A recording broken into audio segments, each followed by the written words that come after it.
family, for our city family.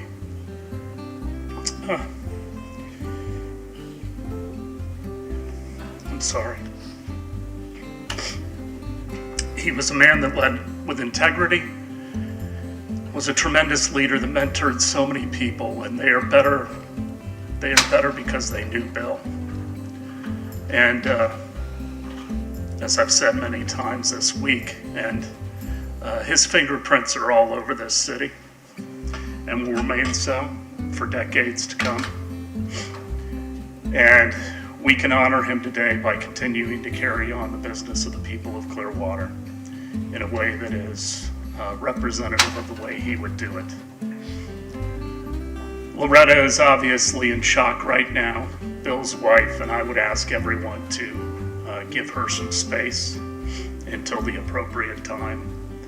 We are going to be giving the family as much support as we possibly can, and I would ask that you continue to keep the entire Horn family and the city family in your prayers. So at this time, I'd ask for everyone to rise for a moment of silence.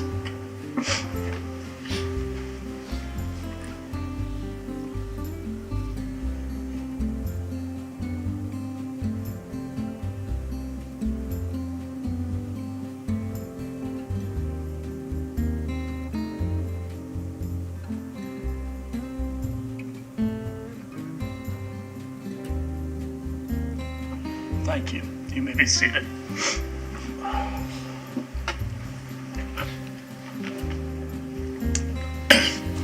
I would ask if there are any amendments to the minutes of the May 17th, 2021 meeting. Move approval of the minutes as submitted. Second. All in favor? Aye. Aye. Opposed? Unanimous. This time I'd like to open it up to citizens to be heard for items that are not on the agenda. Vice Mayor? I guess I'd like to take this time, if I could, basically talking to city staff, department directors. Please remember, you are in the position you're in because Bill has every confidence in you, and that does not diminish with Bill not being with us. And it just means you need to be a little sharper, because we're all going to have to kind of extend and increase our own personal loads, because Bill took a lot of that load off of our shoulders. But with everybody working together and pulling together, we will continue to do a great job for the people of Clearwater. Thank you. Anyone else? All right, item 4.1.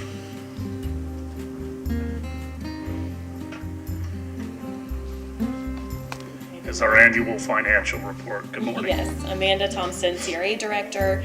This was a new state requirement, and Monica Mitchell, Assistant Director of Finance, is going to come up and introduce the meeting.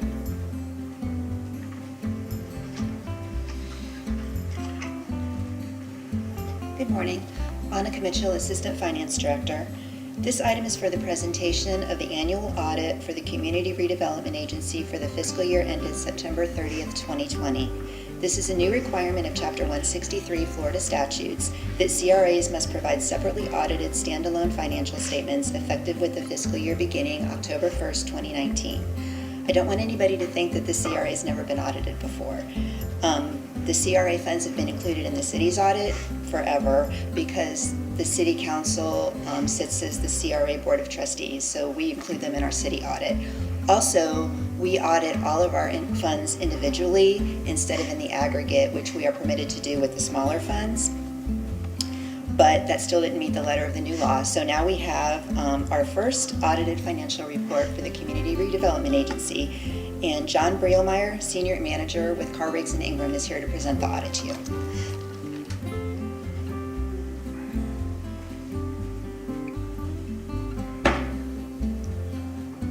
Thank you. I'd like to thank Amanda Thompson, Monica Mitchell, and Jay Ravens. As Monica said, this is a new set of financial statements for you. It has always been audited as part of the city's financial statements, but it does take a lot of time to put together a full set of financial statements, footnotes and everything, and separate them out from the city. Our reports, we actually issue 5 letters for them. The first one being the Independent Auditor's Report. We issued an unmodified opinion. It's the cleanest opinion you can get. It's the highest level of assurance. The next one is the Government Auditor's Standard, or the Government Auditing Standards Report. This is over internal controls, compliance, and other matters. Again, we had no material weaknesses, no significant deficiencies, and no other instances of non-compliance. So another clean report. The management letter is prescribed by the State of Florida Auditor General. We had no findings to communicate with management. The next one is the Local Government Investment Policies Report. The CRA does have investments, but it's pooled and lumped together with the cities. So they follow the city's investment policies. We audited them as part of the city's audit as well. No significant issues noted. The last one is the Florida Statute 163 that requires the CRA to be audited separately. There was one finding in that. New for the 2020 Florida statutes was the requirement for the budget to be submitted to the county within 10 days of adoption. That wasn't met for the adopted budget or for the amendments. Again, it was a new requirement in the Florida statute, and that was the only finding we had. It didn't meet the level of severity to be mentioned in any of the other reports, so this is the only place you'll find it. As part of the audit, we're required to communicate a couple items with management. The first one is significant accounting policies. There's been no changes in significant accounting policies since the last set of financial statements. Estimates are used to make the financial statements. Those estimates require significant judgment are receivables over accounts receivable allowances, fair value of investments, risk management accruals, pension, OPEB plans, and the estimated useful life of capital assets. As part of the audit, we had no proposed or past adjustments, no disagreements with management. We were not aware of management consulting with other accountants, and we had no issues discussed prior to our retention or difficulties encountered during the audit. Any questions? Any questions at this time? Thank you. Do I have a motion to accept the annual financial report? Motion to accept agenda item 4.1. Second. Anyone from the public to speak to this item? See none. All in favor? Aye. Opposed? Unanimous. 4.2.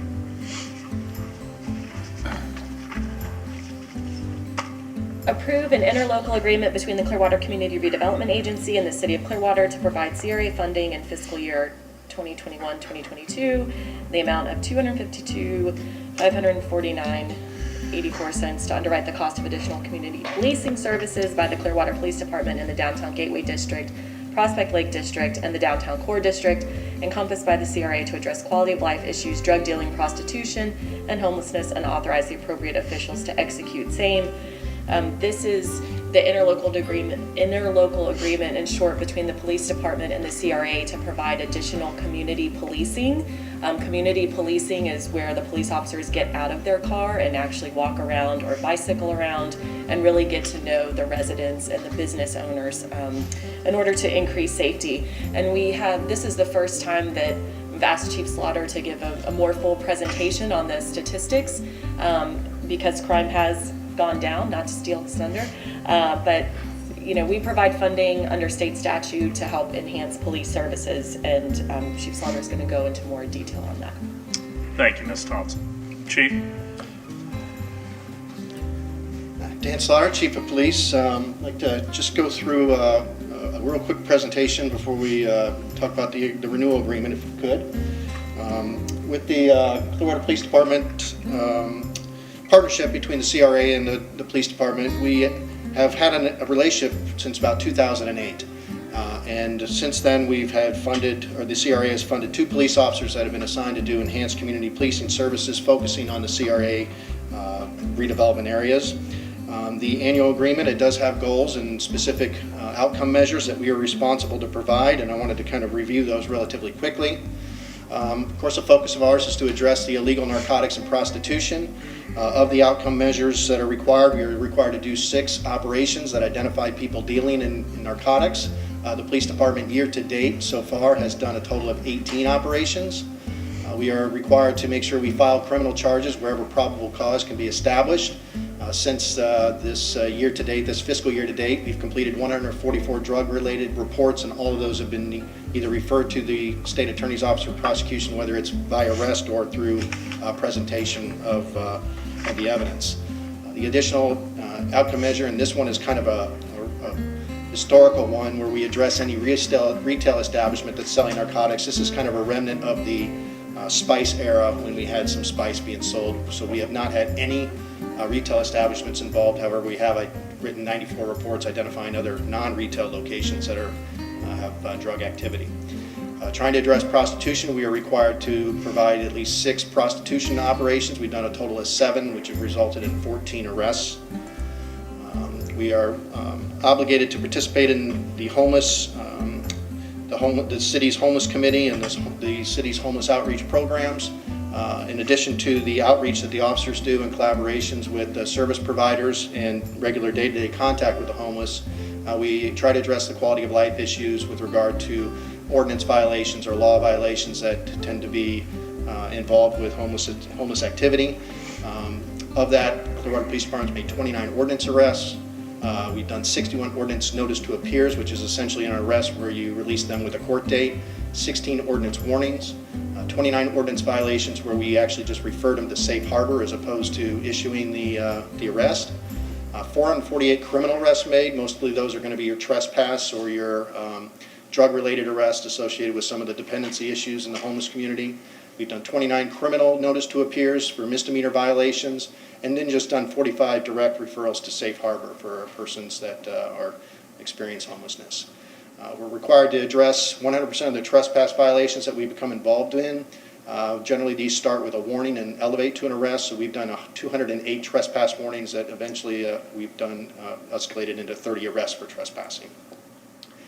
We're obligated to continue to just engage and have regular routine non-enforcement contact with people. That's what your field interview reports are. It's when you just get out of the car and talk to somebody and kind of document the interaction. So we've done these CRA officers have done 125 field interview reports. And we're expected to improve the safety and security for the businesses and the residents and try to create that culture of safety. And to do that, it's kind of trying to address blight in some respects. We've done that through engaging and participating with code enforcement. Code enforcement really takes the lead in these particular things, so I certainly don't want to take credit from our team, but we definitely work side by side with them, help refer them to things that we see, and then go with them as we're addressing them. We've worked with them side by side for 72 occasions, and then we've referred properties to the Nuisance Abatement Board. This Nuisance Abatement Board has been a really successful venture, but I imagine the people that sit on the Nuisance Abatement Board don't always feel so, because we really get good results from the period of intervention where they're identified for nuisance abatement. We put parameters and controls on them, and they generally come in compliance before they ever get to have to sit in front of the board. We've had a total of 4 properties that have been referred through our process, and currently they are all in compliance. We also have obligations to do, the CRA officers have to do 4 park walk and talks per week. A park walk and talk is what it sounds like. The officer parks the car, gets out and he walks, and he just talks and interacts with the citizens or with the business owners. It's a good opportunity for us to share information and just create that culture of safety. There's a little transposition here that the CPD, the police officers in totality, the bike team, did a total of 1,131 park walk and talks, and 831 additional ones by other officers outside of the bike team. The social service initiative was in the last year's agreement. It was providing $40,000 worth of funding so we could enhance some of the delivery of social services, kind of trying to provide some enhanced level of addressing case management or navigation. We ultimately did not move forward and utilize the funding because it was just, in October of 2020, it wasn't the right time to kind of expand a service and onboard anything because of the pandemic. So we do plan to try to continue or have that in the next year's agreement with your approval, and hopefully would like to move that initiative forward in the next fiscal year. But they would be they would work with people that have been identified by the CRA officers, homeless people that require some kind of navigation or case management, so we could just work collaboratively with and kind of just focus on the root cause and try to address the problems one by one. I know this slide's a little busy, but I wanted you to kind of understand, part of the reason the CRA was created in the first place was because there was a disproportionate amount of crime occurring, and that crime was different than the rest of the city.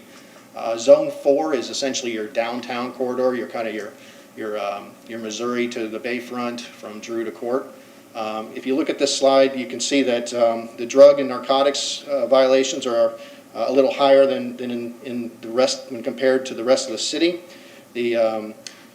That activity is mostly those drug dependencies or those substance abuse problems that you see in your homeless community. That's the difference. But other than that, the major things that we're going to in the CRA area are very similar to the rest of the city. Your DUIs that are reflected in there, they are a little bit higher than the citywide, but that is mostly due to that 60 corridor, that Court Street, Chestnut Street, and a volume of traffic that goes through there. But other than that, I wanted you to see that, proportionally, the calls are essentially the same as the rest of the city, and it's just as safe as anywhere else in our community. The East Gateway is your eastern stretch, east of Missouri. Very similar. The assaults look a little bit higher, but statistically, I'm not sure that is a significant anomaly. You see the drugs proportionally about the same, the thefts proportionally about the same, and just the call breakdown just is very similar to the rest of the city. I would like to go to the Elmo if I could, though, and share that if I could. In this particular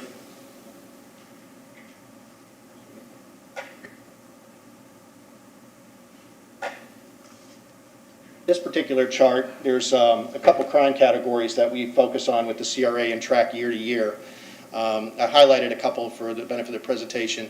Aggravated batteries, which is your felony batteries, they have went down the previous last 2 years. Of course, this year we're seeing a spike that we believe is consistent with kind of what we're seeing as a national trend. The burglary offenses have significantly reduced. You can see that data trend is trending down. The drug cases, although are still a big portion of what we do, you can see that those cases have trended down in both areas, the Gateway and the entire CRA response area. I'd like to go back to the presentation if I could then. And just wrap it up that we continue to try to meet or exceed all the outcome measures that are within the agreement. The data kind of fluctuates, but we do believe that the data is reflecting positive increases, and that the downtown corridor and the Gateway is just as safe as any other area of the community. There is issues that we're having to address down there, of course, with regard to homelessness and blight and drug use, but we are committed and significantly working forward to try to make that improved. And the agreement that you have before you to approve for the next fiscal year includes the costs of 2 police officers, which for their salary and benefits is just over $206,000. The fuel for 2 vehicles, which is just under $6,500, and the $40,000 for the social service program that we seek to build in the next fiscal year, for a total of $252,549.84. The TIF funding that's used to pay for this is allowable for TIF funding to be used for community policing services and innovations. And so, with that said, sir, I'd be more than happy to try to answer any questions. Thank you for the presentation, Chief. Any questions for Chief Slaughter? Councilmember Beckman? Thank you for that presentation, and I'm hoping we can receive that PowerPoint, right, with all that detailed information on it. That'd be good. I just had a question. So one thing that you said that we had allocated $40,000 last year for a social service initiative that we didn't start because of COVID. Will that $40,000 carry over? Will we have $80 to spend now as we start? No, I did not. I wrote the agreement for 40. The thought is that it would be a contract service that we would, engage with a provider for, and we believe 40,000 is the right number annually. Okay. On outcome measures, you mentioned that conduct a minimum of 6 operations to determine if individuals are selling illegal narcotics, and you use the phrase operations a couple of times. Can you describe what an operation is, or? Or is that like private info, like, No, I mean, I don't think it's any tactic that would be, it's the use of undercover operatives and officers to do focused details. It depends on the problem we're trying to deal, if it's a particular house, or if it's just trying to address people that are coming in trying to buy drugs. So we'll do a reverse or whatever design of the operation we need based on the problem we want. And there's usually a blend of both. and then I noticed, that, well, one little question I had down here when you're talking about prostitution and Johns, do you have any evidence of human trafficking in Clearwater, and are those victims like treated differently than a prostitute? Yeah, well, prostitution, you could probably argue is, human trafficking all the time, I mean, for the most part anyway. But as far as the ones that fall into the categories where they get enforced that way, it's hit or miss. Generally, there is an intervention that happens with the prostitutes that is not always just an enforcement angle. There is a social aspect to that and trying to address it. I like to say when it comes to prosecution, nobody grows up and say, when I grow up, I want to be a prostitute, right? So there's some negative incident that happened, whether it's drug addiction, whether it's abuse, whether it's mental illness. There's always some other component that gets somebody there. So our people are very sensitive to us. With the prostitutions, our focus is generally more on the Johns, the people that are coming to the community trying to solicit those services. So we'll put a person out posing as a prostitute and do those kind of details. And then when you had the slide up there about the number of people that you refer to safe harbor and things like that, I mean, are we keeping data on how quickly they're just cycled right back out? Like, how frequently do we see the same people, Well, every time we generate a report or refer somebody to safe harbor, we document it. So certainly we could do that particular analysis. If you meet with and talk to Sergeant Fidelis, he'll probably be able to tell you right off the top of his head. It is a little bit of a revolving door. But the strategy that we've always gotten from the city manager's office before was, I don't care if it takes 1, 10, or 100 times, we keep engaging and trying to connect them with services, because when you're dealing with a chronic homeless population, there is no silver bullet. Thank you. Councilmember Albrecht? Yeah, the Mercado district, that area up there on that part of the CRA, I mean, we've shown a lot of improvements with the park, and now we're doing some work on Cleveland, putting the pavilion up there. Is that area, is the crime coming down in that area? Because I know there were some problematic properties there that have been like that for a while. When we talk about that gateway and the environment, the Mercado area, to me, it's always a chicken for the egg. I can go and I can clean up a community and I can hold it, but I can't hold it forever. And so it's going to come back until the environmental conditions and change. So I think the investment that's coming is actually going to be a significant help for us. I do believe we've made a lot of progress, though, with regard to what you used to see up there. There still are some problems. You still got some homelessness, you still have some blight, you still have some prostitution activity. But I do believe it's better today than it was, 2-3 years ago. We lost a little bit of ground in COVID because of the lower level nuisance crimes were not really something that we were putting people in jail for because of the obvious reasons. So, but I do believe it's improved. I do believe the crime is better than it's been before. We have a couple anchor issues. There's a bar that causes us a lot of congestion, a lot of indigestion right now that has become more active now than it's ever been before. So although some things have improved, some things have become more difficult. But I believe now is a really good time for the investment, and I think we're in a good position in the future. I'm optimistic. Yeah, I am too. So thank you, Chief. Yes, sir. Anyone from the public to speak to item 4.2? Do I have a motion to approve the interlocal? Motion to approve the interlocal agreement. Second. All in favor? Aye. Opposed? Unanimous. 4.3. Thank you. Approve the interlocal agreement with the Downtown Development Board to provide personnel, administrative, and management services during fiscal year 2021 to 2022 in the amount of $78,747.89, and refund the CRA tax increment fee of $301,369.83, and authorize the appropriate officials to execute same. The interlocal that you see before you, the Downtown Development Board approved at their August 4th meeting. And this is a one-year agreement where the CRA staffs the Downtown Development Board. Under Florida Statute 163, which governs CRAs, we are allowed to enter into these types of agreements when we can have services that help implement the downtown plan. With the Downtown Development Board, as you all know, we've spent several years getting their ordinances updated, their policies updated, right, to kind of move them into 2021.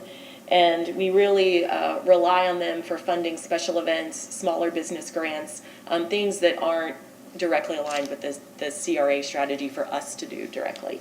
I'm happy to answer any questions. Any questions for Ms. Thompson? There's been rumblings that maybe the DDB wants to get outside administration. Would that free you up? Absolutely, it would. I think there's synergies by the city providing those services, but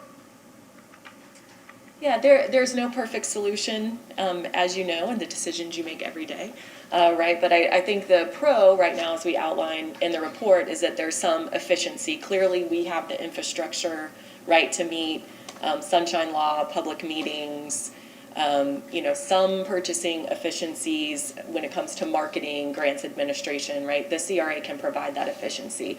On the other hand, if you had an outside entity, another nonprofit organization doing the work, they are not subject to the same purchasing ordinances as the city. They could probably move a little quicker, be a little more nimble, right, than what we're able to do. You also have just a different level of scrutiny in the sense that, like, the meetings wouldn't be live streamed anymore, probably, if another organization did that. So when you're looking at economic development and business assistance, I guess that's just one of the trade-offs. okay. Councilmember Albritton? Yeah, you still have sunshine in the DDB, and then originally they started out as a separate entity, and during the time I was there, the city had, in the role of administrating it, and I think there are advantages to that, but they may want to, I haven't heard anything yet definite, but we'll see where it goes. Well, and we're supportive. The next downtown coordination meeting for the 4 groups is tomorrow morning, and they're facilitating and meeting, and we're in support of what they collectively decide they'd like their future to be. Well, I'm glad the organizations are talking, and I think the collaborative labs who they're going to use to put a plan together, I think that is overdue, but at least they're taking the step, and I think that's wonderful. So any way we can support all of those organizations, DCMA, Amplify, Partnership, and DDB, I think that's great. Anyone from the public to speak to item 4.3? Do I have a motion to approve? Come on.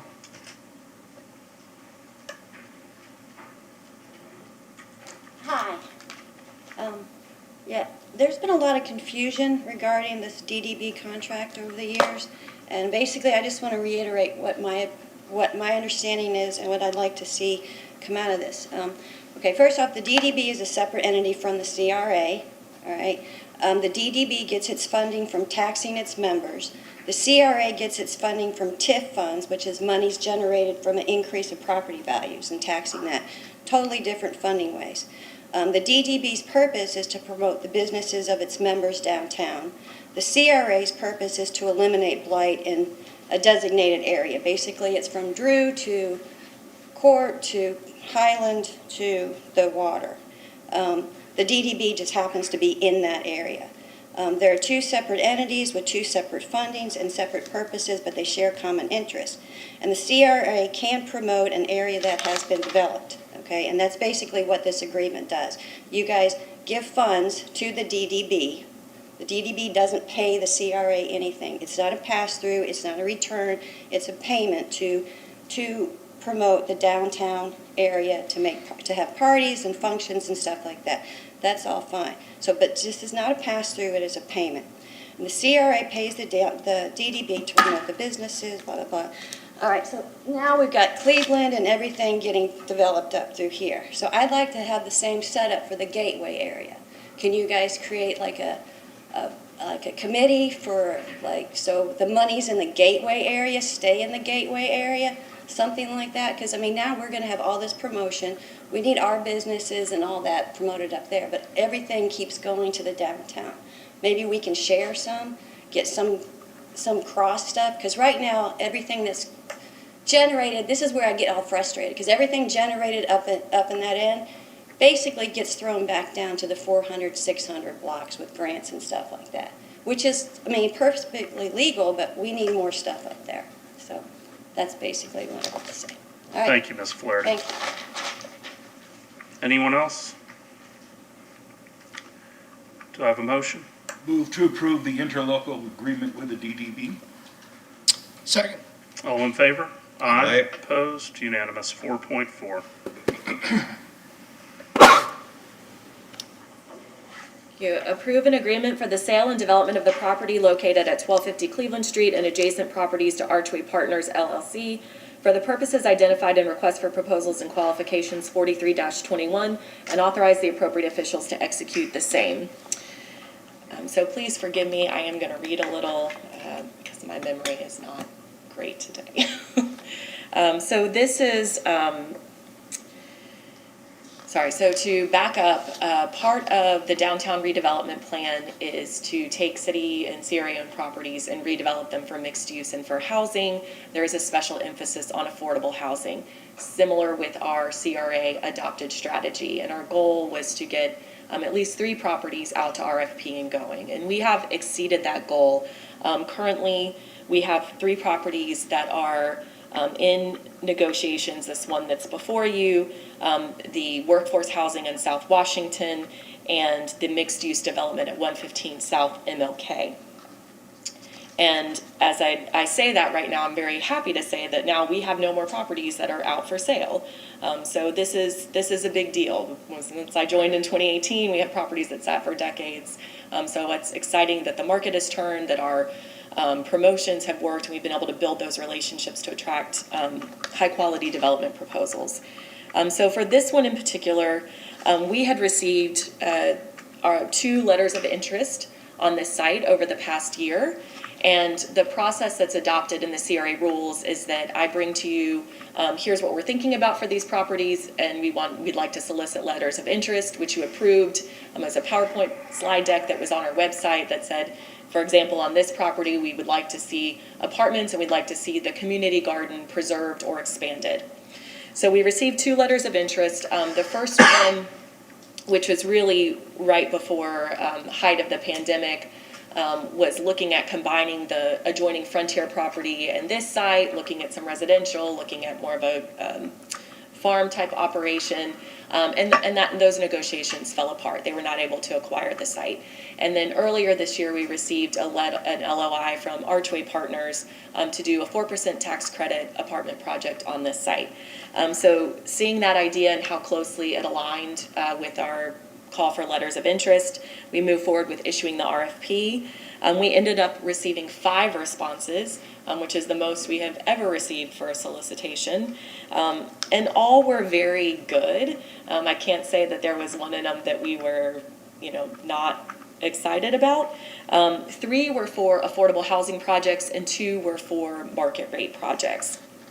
In the end, the committee selected Archway Partners, Eastman Equity, and Atrium to present their responses in further detail. After that, Archway was selected for several reasons. One, just excellent site and building design. They did their homework. They know where the stormwater can be located. They've met the downtown design guidelines. They have a really feasible financing structure, unlike the 9% tax credit, which is extremely competitive. The 4%, they're much more likely to receive. And they've really calculated realistic construction costs per unit. And as we know, that's an issue, that we're going to keep hearing about, unfortunately, because of the impacts of COVID, but we think they've got the numbers right on this one. They're going to preserve the existing community garden, and they're going to put $500,000 towards a rooftop garden as well. So keeping that theme carrying through. High quality construction, very experienced team. for the management operations, and independent environmental sustainability consultants. So that being said, they're not going to pay for any type of LEED certification, and they can provide more details. Members of the development team are here if you'd like them, but they do have that consultant in hand already, right, as they're going through the permitting process and design process. Finally, just the ability to maintain mixed income affordable housing over time. So when we're thinking about public subsidy, which this does require public subsidy, that this is a 40-year investment of our time. This isn't just a one-time and then we're not sure what happens with the property afterwards. So proposed project 4-story 80-unit mixed income affordable apartment development. They will be requesting to increase that to 96 units, but that requires approval from the density pool. So that's a different public hearing at a future date. It'll range 109 parking spaces on site, and it'll go under the building. It'll be limited to between 30 and 80% AMI. And the overall project cost is approximately $28 million. So the incentives that they're seeking, and we are supportive of, is a purchase price of $1,350,000, which will be returned back to the project in the form of a zero interest mortgage over 40 years that would be forgiven at the end of the 40 years.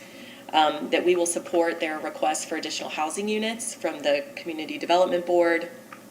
They are going to grant a perpetual easement over the community garden area so that that stays as a community garden. And that they can come back and request from you a 1-year extension if for some reason they do not receive the sale, which is the 4% tax credit funding. So not guaranteed in any way, and they do have to come back to you, but if for some reason it didn't happen, they would have that option to ask. Also, a separate action that you would take as a city is a $75,000 grant, which is a requirement of requesting the 4% tax funding. So with that, you'll see at the end of the staff report, there's a long list of policies that this project supports that I won't read to you, but I'm happy to answer any questions about this. Also, the developers are here as well. Councilmember Albritton. Just a statement, not a question. I looked at the plans and I really like it. And the rents seem very reasonable, starting with the studios and then going up. So unlike some of the other apartments we have down here, I think it'll be a good project. And I like the perpetual easement and for the garden. And so looking forward to that. Vice Mayor? Yeah, the only thing I know you mentioned this would not have any LEED type certification. I know that that's important moving forward, especially on any project the city itself is going to build. But on this type, I understand the hurdles involved with getting LEED certification and still building affordable housing. My question is it possible the 1.35 purchase price, we're doing it as a zero interest loan. I'd be interested to know what the cost is to maybe not meet the gold standard or whatever, but to meet some level of LEED certification. What is that expense? And could we look at forbearance of the purchase prices, some of the purchase price, putting it towards that certification and not expecting it back as a mortgage payment? I don't know if that's possible, but if it makes a better building that's going to last a little longer and be more efficient, I'd be willing to see what we could do. Well, and let me bring the developer, because I said LEED specifically, but that doesn't exempt, say, Energy Star or, Green Globe. There's other types of certification programs that aren't as expensive. So,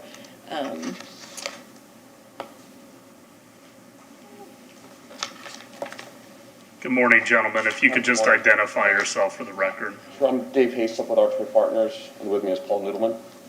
Good So morning. good morning, thank you guys for having us. So to answer your question, so Florida Housing requires that the building obtain some sort of green building certification. Typically, the designation that we go for is NGBS, Green Certified National Green Building Standards. We have done LEED on other projects. It is a more costly green building certification to obtain. Do you know what the delta is on that? I don't, we can crunch some numbers and get back to all of that. I'd be interested to see. I mean, I can't guarantee, I'm not saying it's an absolute requirement on this project. I know, building to certain green standards is a great thing. But I'd just be interested to see the numbers and then be able to make a decision based on that.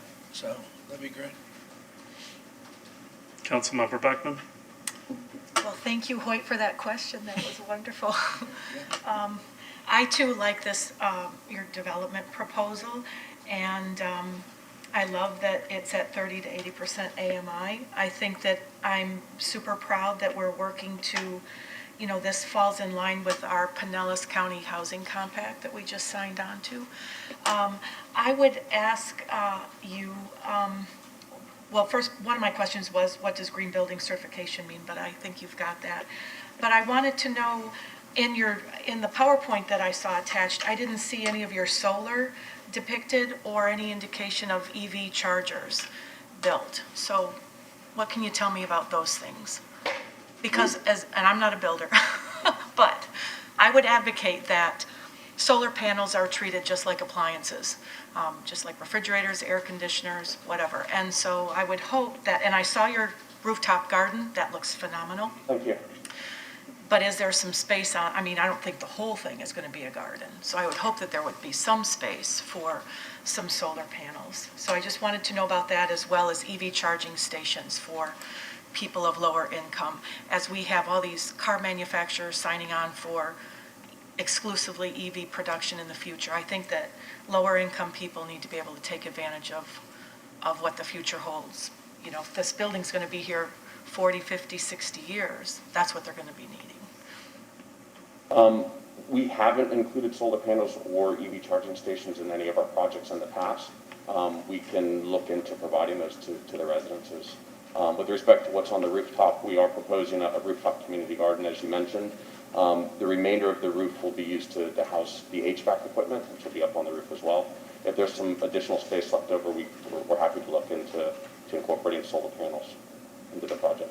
What about the EV? Because really, running infrastructure for EV chargers, it needs to happen when you're digging At in the the onset, ground. correct, yeah. It's something that we can look into. I need to double check with Brett Green, who's the president of our company, who's going to have more familiarity with the EV charging stations.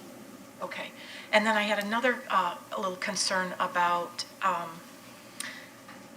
so I had a full disclosure. I have a plot at the community garden as well. And so the community garden people are a little concerned because for some reason they believe, and I don't know if it's accurate or not, that some of your development, in the retention pond eats into part of the footprint of the community garden right now.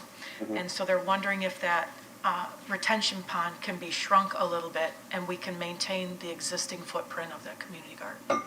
We're looking into that. That was a preliminary site plan that we put together.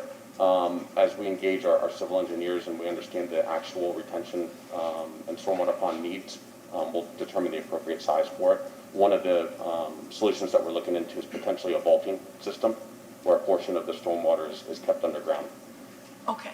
And that would make it smaller? The pond would be surface. smaller and you'd have a portion of it vaulted, as opposed to something larger on the surface. Okay. The intent is not to touch the existing garden. Is it, that's the intent? Yes. Well, that's good to know. I think they'll be happy. We understand the benefit to the community, it's beautiful, it's something we want to keep there, so that is definitely the intent. Great. Well, at a minimum, the size will be maintained, even if the shape is also modified slightly, right? So, right now it's a rectangle. If it became more of an L, that might happen Okay. as we get into the detailed construction drawings. Okay. Great. That was one thing that Bill was a little worried about. We've got like bees and some storage, and he was just worried about where those were going to go. So, but I love the rooftop garden, the amenities. It looks like a wonderful project, and we do need that level of housing. And so I'm We're excited. excited about it. Thank you. Is the if you don't get additional units, that's not a deal breaker? It's just. It's not a deal breaker. The project is still feasible. I believe as of right, we're allowed 80 or 82 units. We'd like to be able to do some additional on the site, but it's not a requirement. And in the event that we're able to obtain those additional density, it would make our application, if we were to get awarded, be allowed to submit again next year, would make it a better submission as well, so. Another thing to note is that even if the density goes up, the proportion of units and their affordability has to remain the same. So there was a question, well, can the units that between 81 and 96 be market rate, or could they be, what would they need to be? They would have to match what their current allocation is now for affordability. And then how long does it have to be maintained at 30 to 80% AMI? Is there a time limit on that? We have to maintain affordability for 50 years. 5-0. 5-0, yes, ma'am. Fantastic. Thank you. Councilmember Bunker? Yeah, I think it's an incredible project, and I'm looking forward to seeing this completed. It's beautiful. The rooftop garden is absolutely amazing. And affordable housing, let's make it happen. Thank you very much. So I just want to make sure I have clarity with this agreement. So at a minimum, they will be getting the NGBS Green Building certification. That's what this development deal and supporting materials would provide for now. We can get you the number of what it would cost to get LEED or the other kinds of certification. We can bring that back to you. We'll also bring back more information on the solar panels and the EV charging station. So right now, though, they're supposed to break ground no later than August 31st of '22, Correct. is what I read. But there could be an extension of up to a year, but they have to come back to us? If they do not receive the sale funding. Okay. I mean, one of my concerns is us, basically putting a property, aside and then not seeing it developed. Now, this has been a long time in coming, gentlemen, so I remember when we purchased these two parcels because they were a nuisance. So I'm all for it. Am I hearing, though, that everybody is comfortable to go forward even though we don't Absolutely. have Yes. the actual additional lead cost, or do you want to postpone this? I'd like to move forward I'd like to move forward. Absolutely. and have them continue to work with staff on those other issues. Yeah. Councilmember Albritton. So I just wanted to be clear about the lead. I'm pretty sure we're not talking about the process of certification, but we want the standard met. Okay. Because I know that's an additional expense Yes, sir. to meet the certifications, but, if we can meet the standard of a silver or gold, that's what we're looking for, what that cost difference would be. Okay. Well, and then are we willing to participate in that, or are we just trying to? That's a TBD. Well, Depending on- I want to make depending- that clear. Depending on I what think, the number I think comes in they at. deserve to Absolutely. understand where the city is coming from Absolutely. as well. Councilmember Beckman. I would say those EV chargers are critical. They really are.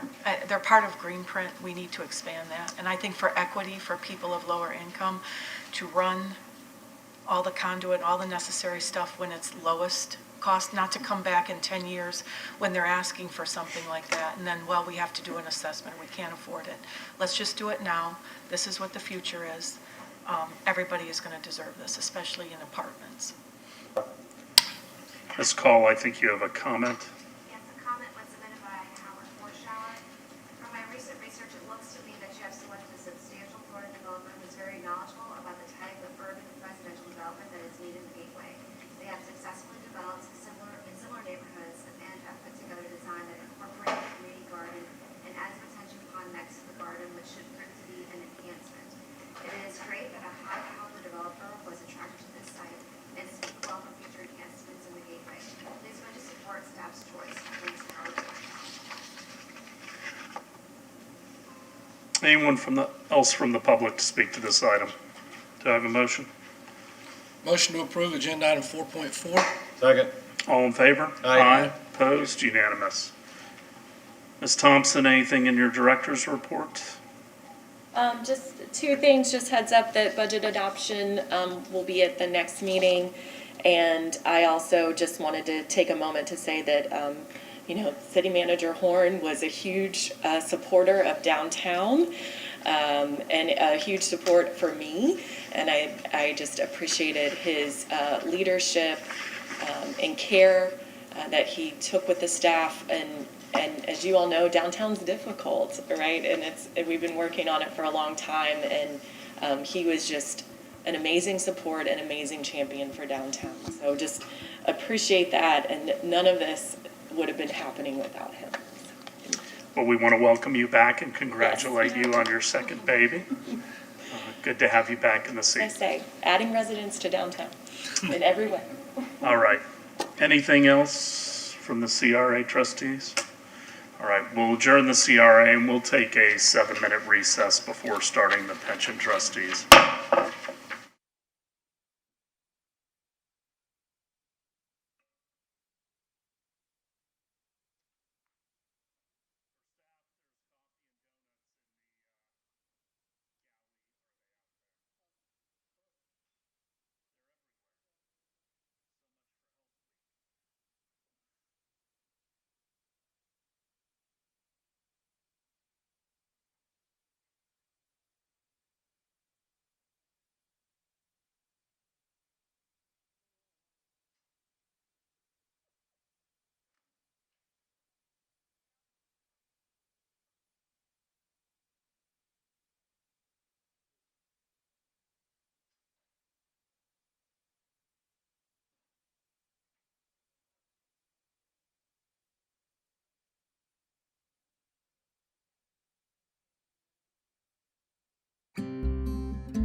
Good morning. We have the pension trustees and the work session this morning, but before we start, I wanted to take a moment. The news has been getting around, obviously, and I know our entire staff and all of the residents of Clearwater are in shock over the weekend at the news that we lost Mr. Horn. As you can see, his spot has been replaced with flowers and a picture of him with a Philly fanatic. We've been looking for a new city manager, and many people have said it's a replacement process. And one of the things I've told people is, we're not going to replace Bill Horn. We're going to get a new city manager.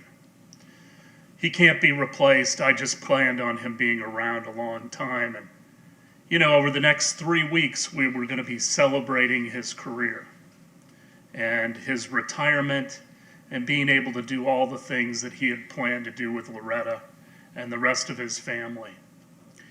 And so it's tragic and it is unfair, but he would also have expectations of us to continue on and do the work of the people of the city of Clearwater in the fashion and the expectations that he had of all of the employees.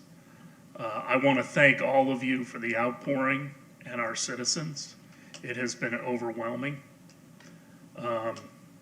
Loretta is obviously in shock and dealing with this. I would ask that people respect her privacy right now. There will be a time, but right now she's dealing with just the loss of Bill.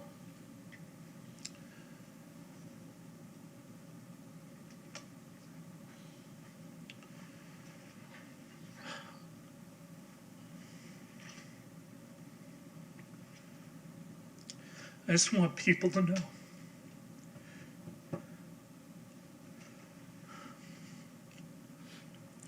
what he has meant to this city and his profession. He has mentored so many people and made them better, myself included. So if everyone would rise for a moment of silence.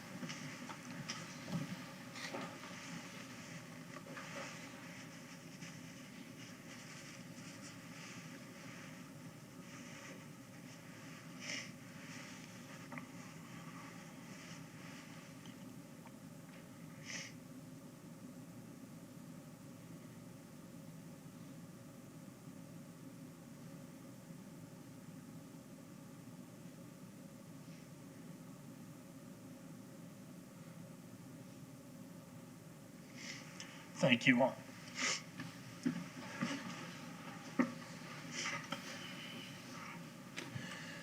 We'll temporarily recess the work session and call to order the pension trustees. I would ask if there are any amendments to the June 14th, 2021 meeting. Move approval of the minutes as submitted. Second. All in favor? Aye. Opposed? Unanimous? Are there any citizens to be heard on items not on the agenda? Seeing none, item 4.1. Good morning, Mayor and Council. Jennifer Poyer, Human Resources Director. 4.1 is a request to approve the new hires for acceptance into the pension plan as listed. Any questions for Ms. Poyer? Motion? Move to approve agenda item 4.1. Second? All in favor? Aye. Opposed? Unanimous. 4.2. Request to approve the following request of employees to vest their pensions as provided by Section 2.419 of the Employees Pension Plan. Any questions? Motion? Motion to approve agenda item 4.2? Second. All in favor? Aye. Opposed? Unanimous. 4.3. Request to approve the following request of employees for a regular pension as provided by Sections 2.416 and 2.424 of the Employees Pension Plan. Any questions for Ms. Poyer? Move to approve agenda item 4.3. Second. All in favor? Aye. Opposed? Unanimous. 4.4. I would like to call up Jay Ravens, Finance Director, for the presentation of this item. Thank you. Morning, Mr. Ravens.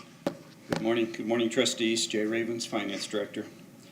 This request is for approval of various administrative expenditures for the pension plan for fiscal year 2022 in the total amount of $371,900, which is a 2.5% decrease from the prior year. This includes all administrative expenditures other than certain professional service contracts that have been brought to the trustees separately, such as the actuary contract and money manager agreements. Any questions for Mr. Ravens? Do I have a motion? Motion to approve agenda item 4.4. Second. All in favor? Aye. Opposed? Unanimous. Anything else, Ms. Boyer? No, sir. All right, we will adjourn the pension trustees and call to order the work session. Item 3.1.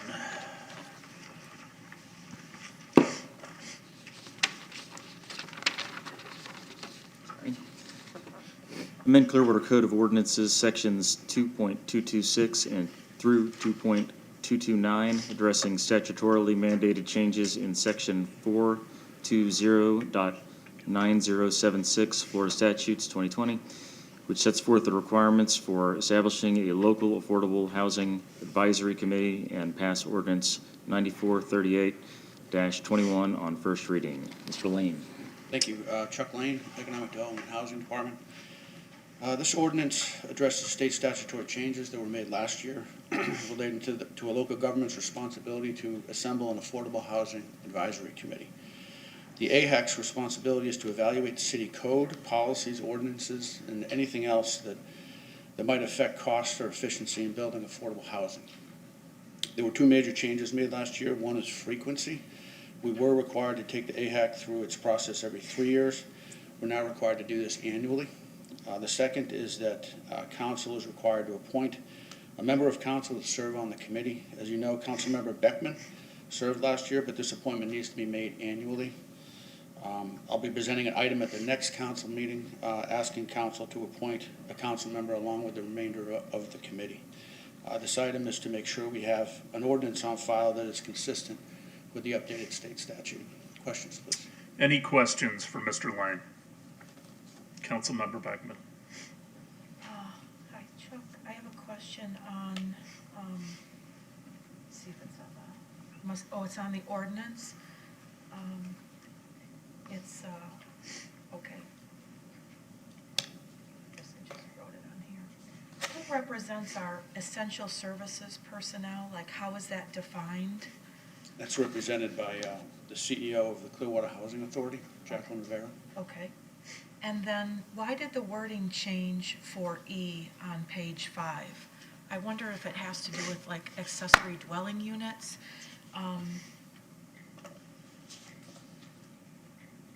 E on page 5 of that ordinance. I'm wondering if it means that those things can be the allowance of affordable accessory residential units in residential zoning districts. If we strike those things that are struck through, does that mean that they, where are they allowable then? Or why was that change made, I guess, is what I want to I understand. believe it's a clarification that we're to look at that specifically. Okay. So it doesn't mean they're expanded. My No. concern was, was wondering if they're going to be expanded throughout more, so we have more ease of having ADUs. Yeah, I think it's specific to, this is what you need to look into, additional dwelling units, accessory dwelling units. I'll make sure it's just a clarification, and if it's. I don't think we allow them now, Mr. Maxwell. These are, Mr. Lane, if I'm correct, statutorily required changes. This is changes in the statute that we have to put into. Yes, and these are items that the AHAC needs to look into. And we do allow accessory dwelling units now. It's very limited as to how they're allowed and where they're allowed. And that's something we're going to take the AHAC through. Christina Clayton will be part of that process. Okay, thanks. Thank you. Any other questions on item 3.1? Okay, 3.2. Approve State Housing Initiatives Partnership SHIP Program Annual Report and Local Housing Incentive Certification for the closeout year 2018-2019 and interim years 2019-2020 and 2020-2021, and authorize the appropriate officials to execute same. Mr. Lane. Thank you. As you know, we are the recipient of funds from the State Housing Initiative Partnership Program. The acronym, of course, is SHIP. We're required to submit an annual report by September 15th of each year. We have 3 years to expend SHIP funds from the start of each program year. The report includes interim reports for fiscal years 19-20, 20-21, and we are closing out fiscal year 18-19. The report is primarily focused on the closeout year. So for the closeout year, the SHIP allocation was $156,785, and we had an additional $963,670 in program income. We spent $984,950 on housing strategies, which leveraged $1.1 million in other investment. We spent additional funds on program administration. But much of the $984,950 that we spent will eventually come back to us in the form of program income. Because we do so much of our business in the form of loans, we can help multiple people over time with the same dollars. As for our results, in the closeout year, 18-19, the city assisted 26 households. We provided 4 households with rental assistance. We completed 6 down payment assistance loans, 12 homeowner rehabilitation loans, construction of 2 new single-family homes, and rehabilitation and preservation of 2 multifamily units. We're in good shape with our interim years. Most of what is available in 1920 and 2021 is spent or encumbered. There were some changes made to the SHIP distribution guidelines at this past legislative session. I think you're all aware of that. The trust fund that supports the annual SHIP allocations has been swept heavily in recent years, resulting in allocations that were in the ranges of roughly 10 to 25% of full funding. The legislative changes basically ensure that we're going to get a higher allocation that we've seen in recent years, but it limits about 50% of what full funding levels would have called for under the previous guidelines. In the coming year, the city is estimated to receive an allocation of approximately $781,532. That is actually the highest allocation we've seen since 2009.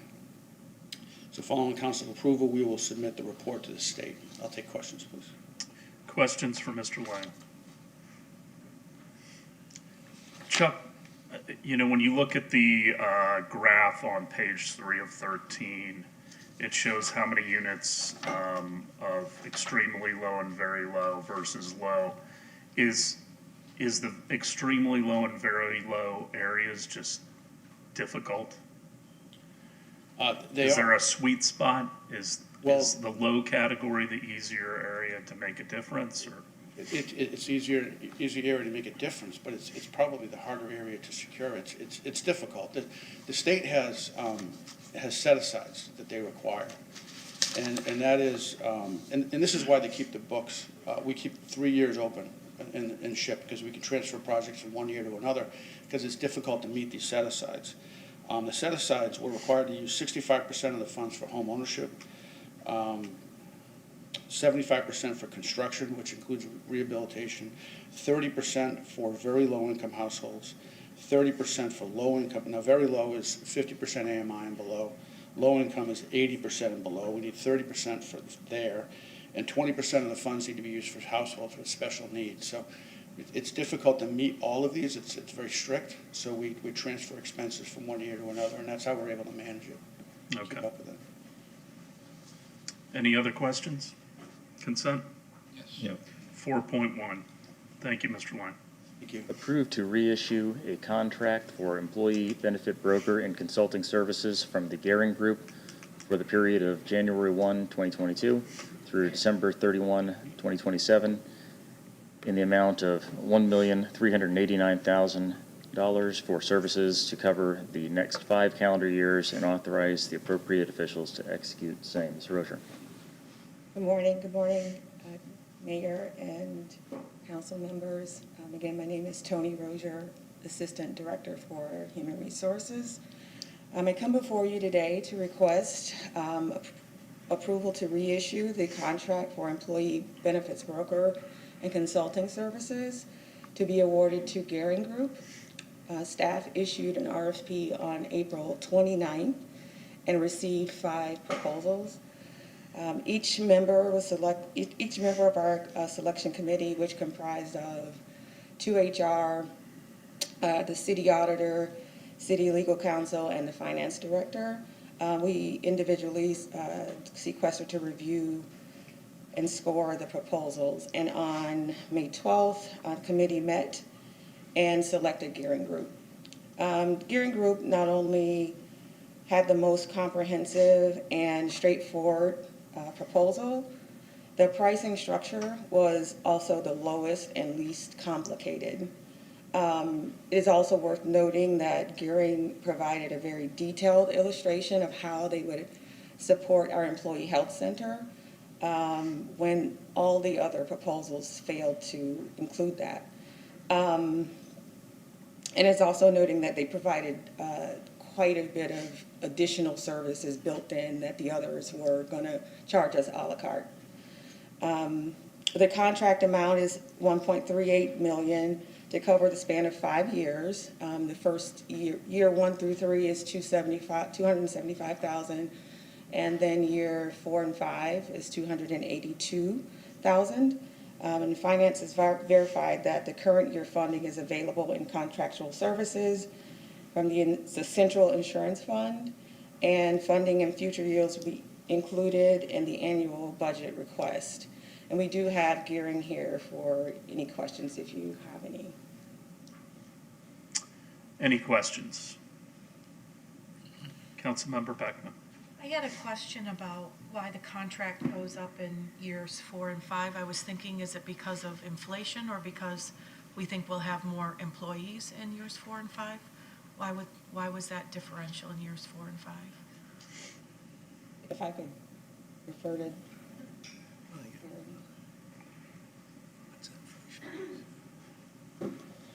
Good morning, Mr. Mayor, Council. Sean Fleming with the Gearing Group.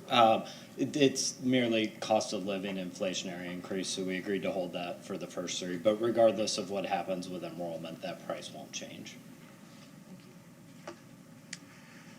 Well, I've been very pleased with the Gearing Group over the years. I think they've done an excellent job giving us sage advice, and also been very good at predicting the future of healthcare, which is almost impossible to do.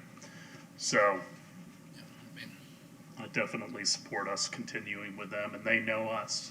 So, consent? Yes. All right, 5.1. Approve a sublease amendment between the City of Clearwater and the Greater Clearwater Chamber of Commerce, Inc., and the State of Florida Bureau of Public Land Administration, Division of State Lands, to extend the lease period from 10 years to 30 years for the use of the Florida Department of Transportation building and property located at 3204 Gulf to Bay Boulevard for a visitor welcome center and trailhead facility, and authorize the appropriate officials to execute same. Mr. Halios. Morning, Mayor, Council. Jim Halios, Director of Parks and Recreation. This item that we're bringing before you today is in regards to the old FDOT building on Gulf to Bay. We had come to council, I want to say about 2 years ago, requesting to enter into a lease agreement with the chamber to operate a welcome center / trailhead with restrooms there. Through our speaking with the chamber, they have realized that there's an opportunity for them to secure grant funding from the TDC to do renovations to the first floor of that facility and make it a little more hospitable to visitors. And in order to do those renovations, we would need to increase the term of their lease from 10 years to 20 years. They operate a sublease through us with the state, so that's how this process goes about, and I'd be happy to answer any questions. Any questions for Mr. Halios? Vice Mayor? And this building is also right at the site of the to-be-constructed pedestrian overpass. That's correct. So it's right at that space and everything else. It's got parking. It's a great location. Yeah, we really think that once that pedestrian overpass comes into play, that is going to be even a greater key piece. So this is great to have this taken care of and up and running before that pedestrian overpass is constructed. And the public restrooms that will be there, are they going to be accessible to people using the trail, the overpass and everything? And that was the whole point of entering into this agreement. And the chamber is going to maintain those restrooms? Yes. Okay. Councilmember Albritton. I was just going to mention the same thing. Thank you, Vice Mayor. Other questions? It seems like a good deal for us. 30 years always scares me a little bit, but it seems like a great opportunity, so. Consent? Yes. 5.2. Approve the purchase order to Tricorps of Oklahoma City, Oklahoma for security services in the annual not to exceed amount of $172,000, including 3 one-year renewal options pursuant to request for proposal 26-21 security services, and authorize the appropriate officials to execute same. Mr. Cook. Thank you, Mr. Maxwell. Chris Cook, Parks and Recreation Senior Manager. This item is to approve a purchase order for Tricorps. Earlier this year in March, we went out for an RFP for trained, uniformed, unarmed guards that are licensed and insured for us to be able to use across 3 different known purposes. One is for budgeted for building and maintenance, to be able to have guards here for council meetings and work sessions and other meetings. In Parks and Recreation, for us to be able to utilize these guards at special events and tournaments and outside events. And then the parking security also has some funds budgeted for purposes that they need out of the parking fund. With that, I would be happy to answer any other questions about this proposal. Any questions for Mr. Cook? Vice Mayor? Is Tricorp the company we're using presently, or is this will this be a new? No, this would be a new company. They do have, they do service other communities in Florida. Nothing in Clearwater at this time, but they are in Tampa and some other close areas. Okay. But not the existing company we have. Consent? Yes. 5.3. Ratify and confirm the city manager's authorization to increase purchase orders to the city's custodial vendors for custodial services in an amount of $150,000 for a new cumulative annual not to exceed amount of $750,000 for the remainder of this term. Authorized to increase purchase orders to the city's custodial vendors for custodial services in the amount of $180,000 for a new cumulative not to exceed amount of $780,000 for the final term, August 1, 2021 through July 31st, 2022, pursuant to the invitation to bid 24-18 custodial services. Mr. Alios. Yes, thank you, Mr. Maxwell. Jim Halios, Director of Parks and Recreation. The item that we have before you again today is a ratify and confirm. We are currently in the 3rd year of a 4-year contract, and we had to come back and ask for increases to the annual amount and to the overall contract amount for years 3 and 4 due to the increase in cleaning, and this is primarily almost exclusively due to COVID.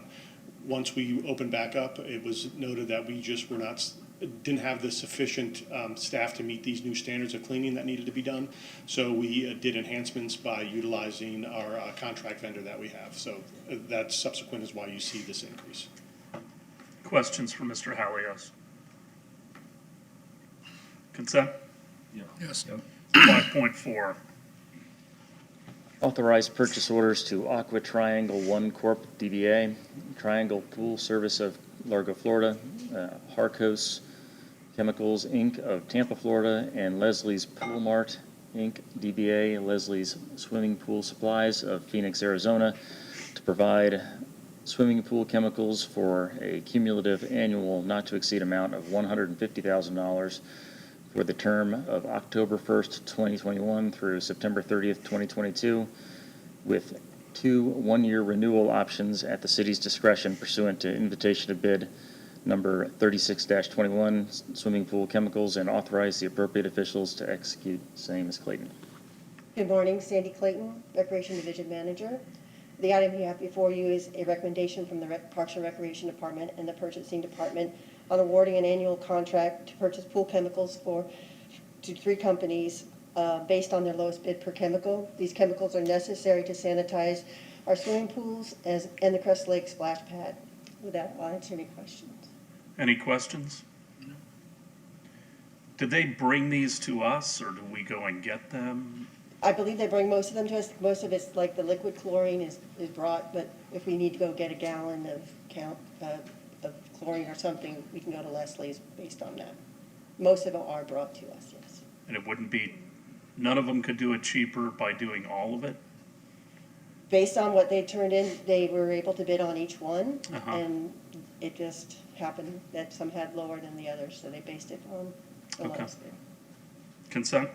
Yeah. 6.1. Approve an interlocal agreement between the Clearwater Community Redevelopment Agency and the City of Clearwater to provide CRA funding in fiscal year 2021-2022 in the amount of $252,549.84 to underwrite the cost of additional community policing services by the Clearwater Police Department in the Downtown Gateway District, Prospect Lake District, and Downtown Core District, encompassed by the CRA to address quality of life issues, drug dealing, prostitution, and homelessness, and authorize the appropriate officials to execute same. Chief Slaughter. Chief Slaughter, the Police Department, this is the companion agreement that we discussed at the CRA. It's to provide the 2 officers that would be dedicated to the CRA area. The total amount of the agreement is $252,549. In addition to the 2 officers, includes $40,000 for us to expand and create a social service component. As spoken about earlier, the outcome, the goals, and the objectives are the same as they were in previous years, and Council received an update during the CRA presentation. I'd be more than happy to answer any questions. Any new questions in the last hour? Okay. Consent? Yes. 6.2. Approve acceptance of the University of North Florida Training and Services Institute, Inc., DBA, Institute of Police Technology and Management, High Visibility Education and Enforcement Campaign for Pedestrian and Bicycle Safety Grant Award in the amount of $21,455.01 for police overtime, and authorize the appropriate officials to execute same. Chief Slaughter. This the item is to accept the grant from the Institute of Police Technology for our 9th phase of the High Visibility Education and Enforcement Campaign for Pedestrian and Bicycle Safety. The amount is for $21,455, which must be used for officer overtime to conduct high visibility enforcement details. The funds do have to be expended by May 13th of 2022. The past details, there has been a disproportionate focus on education and warnings, and discussed with Sergeant Negersmith, and in this next iteration we intend to have much more of a enforcement focus based on some of the most even recent data we've seen. We continue to see pedestrian fatalities in some of the major thoroughfares that'll get some attention in this project. The grant through the provider identifies the locations for us to focus on, which are provided in an amendment on the agreement. Mostly is Gulf to Bay, all the way from Highland all the way to McMullen Booth, with a couple little tiny sections not included. Missouri from Bel Air to Court, and Drew Street from Fort Harrison to Lincoln Avenue. And those are chosen by the provider based on data. I did ask Sergeant Negersmith to attend today, just in case there were questions either about just this particular project in general or traffic safety in general, and more than happy to answer any questions, sir. Any questions for the chief? Councilmember Beckman. Oh, so you said initially you were focused on education, and now you might shift a little more towards an enforcement focus? What would that look like to shift to enforcement? So when I looked at the data in preparing for this item, there was probably 85 to 90% warnings provided, and 10% enforcement. I see that being inverse, about 85% violations and 15% warnings. We're not going to take away the officer's discretion. Certainly there are circumstances that we always want them to be empowered to make empathetic decisions, but at this point, pedestrians are just not following the rules and they're getting themselves hurt. And it's time, I think, to be a little more stern. So enforcement means, so we're talking, I'm. Citation. Okay, and it would be to pedestrians as well as bike riders, or, what is it? Well, all of them. Pedestrians who don't follow the regulations related to pedestrian, bicycles that don't follow the bicycle regulations, but for the same point, the vehicles. Vehicles that may be quite often making right turns into crosswalk intersections, those will be a focus as well. And all of them will be treated pretty much the same. So this might be people, like when I drive through Clearwater Beach and they're crossing when there's not, they don't have the crosswalk okay, or the cars have the right of way at the pirate ship crossing, right? and people try to dodge through that all the time. That's essentially the problem, but this particular project will have to focus on the geographic areas that are enumerated. Oh, that's right, in the that's area- in right. the agreement. Okay, But the problem's the same. okay, thank you. Councilmember Albritton. No, I was just going to mention, on the beach, I think the fencing down the middle did a great job of just keeping people from herding across any spot, and I think it made it a lot more safe, so. People are like water, they go wherever they want. And that's, problematic. If our drivers and our pedestrians, bikers would all understand they have to share and follow the rules, we'd be in a lot better shape. If you're a biker or pedestrian, even if you're doing it right, you're going to lose. So you definitely want to err on the side of caution. Yeah. Any other questions? Consent? Yep. Yes. Thank you, Chief. Chief, I want to thank you for everything you've done with Mr. Horn. The chief was there Saturday night, coordinated with Bel Air Police, and he's just been exemplary, beyond professional. I don't think, Chief Rick Doyle helped out immensely, and I think we owe them a little bit of gratitude as well. Thank you. 7.1. Approve the closure for an indefinite time to unauthorized motorized vehicles of certain portions of Cleveland Street as described generally as the 400 and 500 blocks of, between Osceola and Garden Avenues, with all north and southbound streets remaining open, and adopt Resolution 21-31. Good morning. My name is Omar Atala. I'm the new traffic engineer manager. I'm here requesting approval for the closure of indefinite Cleveland Street. We currently have upgraded the temporary closure, and we are looking at measures for more long time utilization of different traffic control systems for that closure. I'll have a cost prepared for the council, hopefully by next session, for that option. Very good. We look forward to that. Any questions? All right, we'll hear that on Thursday. Welcome aboard. Thank you. Big shoes. Paul Bertels. More fun. Okay. 7.2. Parking and equity presentation. Mr. Alehouse is here from the engineering department. He's our parking manager. We had a similar conversation, I believe it was last month, and this is the second part of that conversation. I'm going to hand it over to Jeremy. Good morning, Mr. Mayor, City Council. Is there a way to get this in? It's up.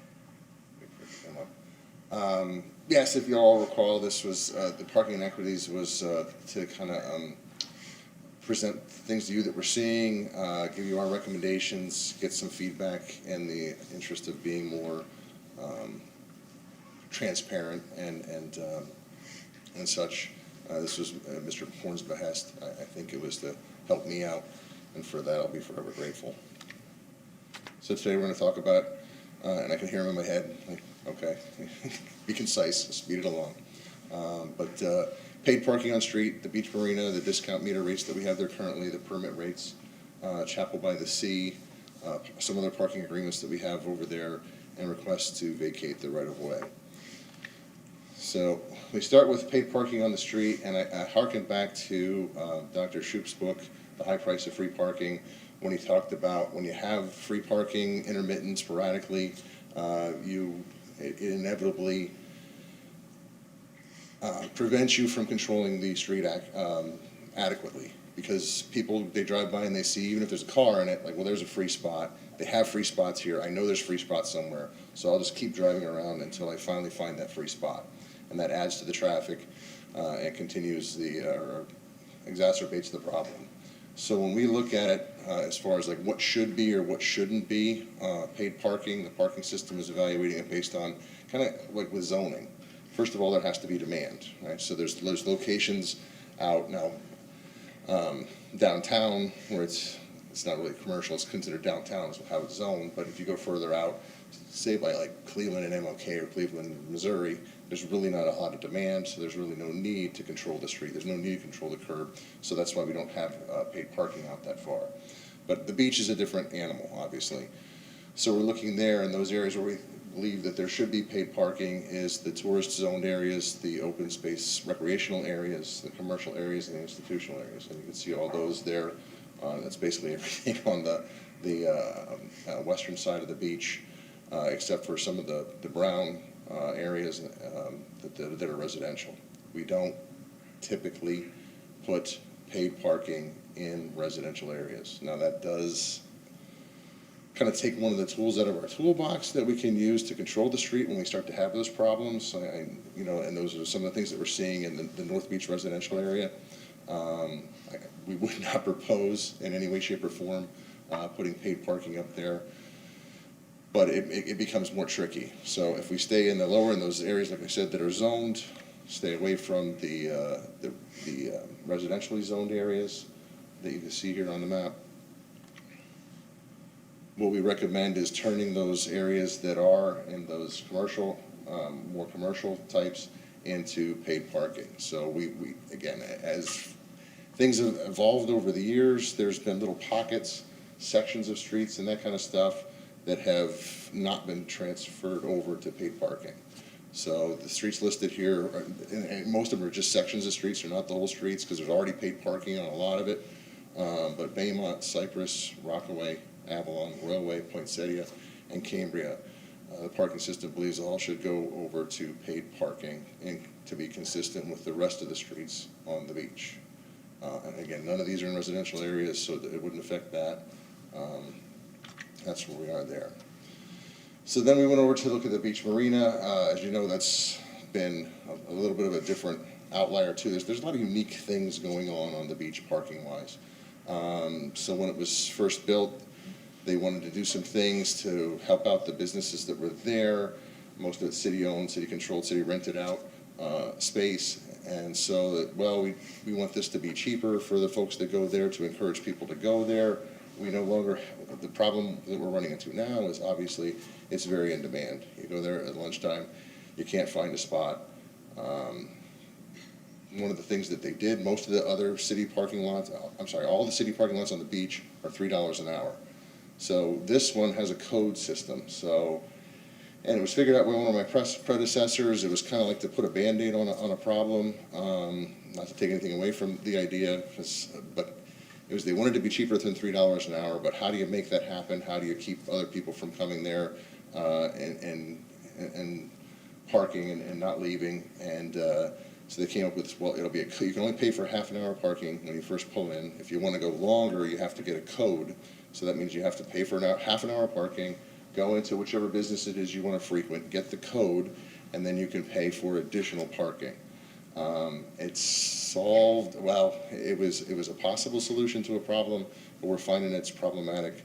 The codes are difficult. The people don't understand them that well. The codes are being compromised too. Some of the places that have, people that shouldn't have the codes are getting the codes. We're finding that we have to change them somewhat more often than we did. And even if you don't, somebody goes in there in the morning to frequent a place and they get a code, there's nothing in the world to keep them from coming back in the afternoon or the next day and putting in the code and getting the discount parking and staying there, overstaying there, their parking and that kind of stuff. So, what is your solution?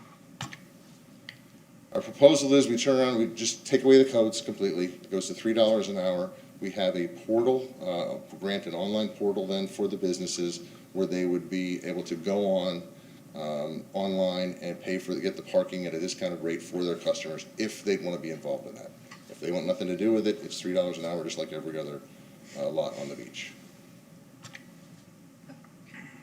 We also looked at the rates out there. Employees, marina employees, they're $40 a month. We talked about that at one of the other meetings I was here for, where that's just way too inexpensive. We've kind of been balancing that. How much do we subsidize the employees and that kind of thing? $40 was almost pretty unanimously thought to be too inexpensive. There's also another M slips. Those are the folks that are renting the slips full-time, and the business owners, they qualify for a permit to park in the marina lot for $250 a year, which is even less than $40 a month. So our proposal there is incrementally, we just raise it to $60 a month for right now. I wanted to be a little bit cautious on this. I mean, I think market rate, we could certainly double it, but I just, the appearance of that, I think, is not good at this particular time. So $60 a month for the employee permits. And then I think those business owners and M-slip holders and that kind of stuff, they should fall in line with what the employees are paying, I believe. So that we either $60 a month, or we could let them do it one time, $720 a year. We also have a long-standing verbal agreement at the Chapel by the Sea. Our parking lot is across the street from the chapel over by the rec center on the beach. Because of Sunday services, our posted hours at that parking lot have always been from 12:30 p.m. until 11 p.m., whereas the rest of the beach is 6 a.m. until 11 p.m. The reason for that is to allow parishioners access for Sunday morning services. I guess their lot overfills, and they need parking for their parishioners, so they can park over at our lot up until 12:30 without paying. Them and anybody else, though. I mean, it's not specifically. It allows them to take advantage of it, but it doesn't. It's not solely just for them. Anybody that comes there before 12:30 doesn't have to pay for parking until 12:30. They won't get a ticket or a citation before then. So possibly, honestly, I think this one we kind of let stand as it is. Mr. Horn did want me to put it on here so we can discuss it, so everybody's aware of it. We could also formalize it in a written agreement. I don't think that would be a bad thing to do. Just understanding that if any other house of worship moves over to the beach and makes a similar request, we're setting a precedent with this one. I think that's pretty unlikely with real estate costs. It really is. I mean, there is on Island Estates, which we're not doing any paid parking currently over on Island Estates. There are some things are constantly evolving, constantly changing though, right? So the Clearwater Marine Aquarium has run into some problems where they're at a loss for parking. That's pushing some parking out into the community, causing some other issues. So, there may be some more inequities coming in the future, but it realistically, it just started happening within the past month. So it's a little early to say, and the Clearwater Marine Aquarium is working on it, trying to find some solutions. So we're going to let that system play out before we make any recommendations based on that. But I may have to come back to you guys and after a while and with another inequity. So the other thing I wanted to talk about is some of the agreements that we have, the city has with different people, and just to point out, and I know it seems like, well, the parking guy just wants to charge people all over the place, and that's, again, it's all about controlling the curb and getting rid of these inequities. So we have some designated spaces in lot 32 and lot 31. That's the Pier 60 lot, and a lot further down the road, closer to Opal Sands, designated as part of agreements with the Fields Inc., the Chandlers, the concession for the chairs and other things over in that section of the beach. Each one of those spaces that is cordoned blocked off just for them could generate between $12,000 and $15,000 a year. So for the 11 free spaces that are currently blocked off for that, it's $132,000 a year. So when they turn out at the end of the year and they send us an accounting of what they made, and so, okay, great, we paid the city $200,000, $300,000. Well, $130,000 of that was on, at the expense of parking. So proposal is, and again, I'm not looking to throw these people out on their ear or anything like that. But just that we take any losses for parking revenue into consideration as we make these agreements citywide. We have a similar thing, Amplify, the Chamber of Commerce. There is a written agreement with them where the city funds them a certain amount, but then there's also a verbal agreement for free spaces. For the Chamber, 6 of those are in the North Beach Parking Plaza. 2 of those spaces are in the Gateway lot. That's the first lot on the right-hand side as you're going over the causeway, almost like across the street from the marina. So, again, that's a verbal agreement currently, so should that be formalized in an agreement, we believe that since the North Beach Parking Plaza is still, the sale process is moving forward, that may not be ours here in the next few months. So we should reduce the number of promised spaces, because I don't honestly know where I put those 8 cars, as well as it should probably be adopted into their written agreement. They already have a written agreement for the fact that the city's funding them so much per year, so we could put the parking in there. We're seeing more and more requests for right-of-way, and what this is some of the businesses that are over on the beach are contacting us and say, I'd really, really love to have the 2 spaces that are right out in front of my business, and I could put signs that said parking for this business only or that business only. Bill Horn and I had some meetings with some folks on some of this.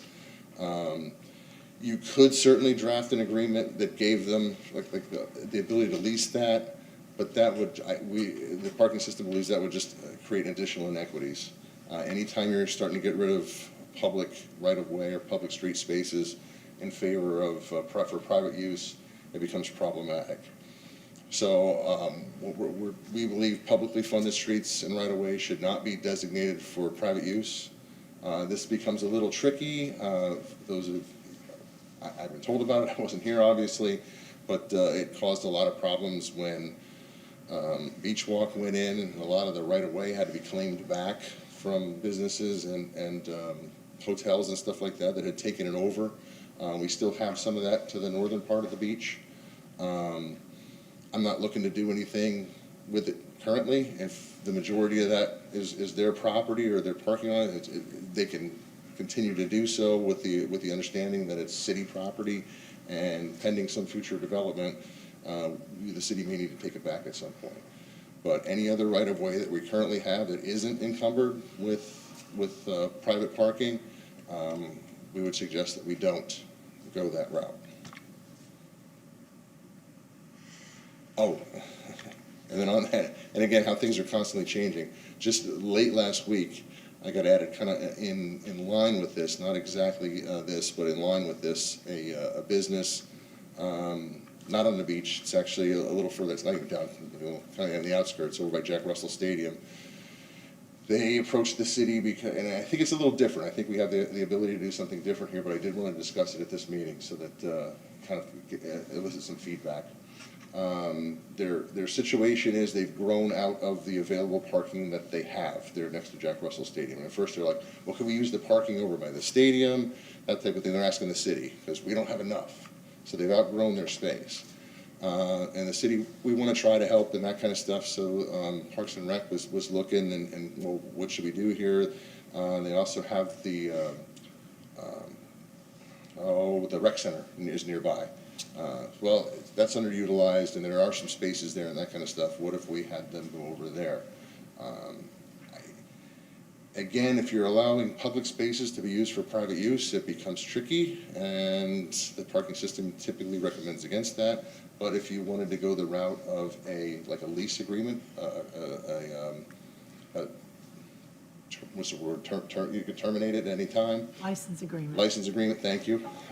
Thank you very much. But a license agreement that could be canceled at any time, that might be something there where so then you don't create that inequity. They're paying for their parking, because even though it's a license agreement, there should be some funding there. And then if at any time it becomes necessary for the rec center or whatever lot it is that you have there to pull it back, then you can do that.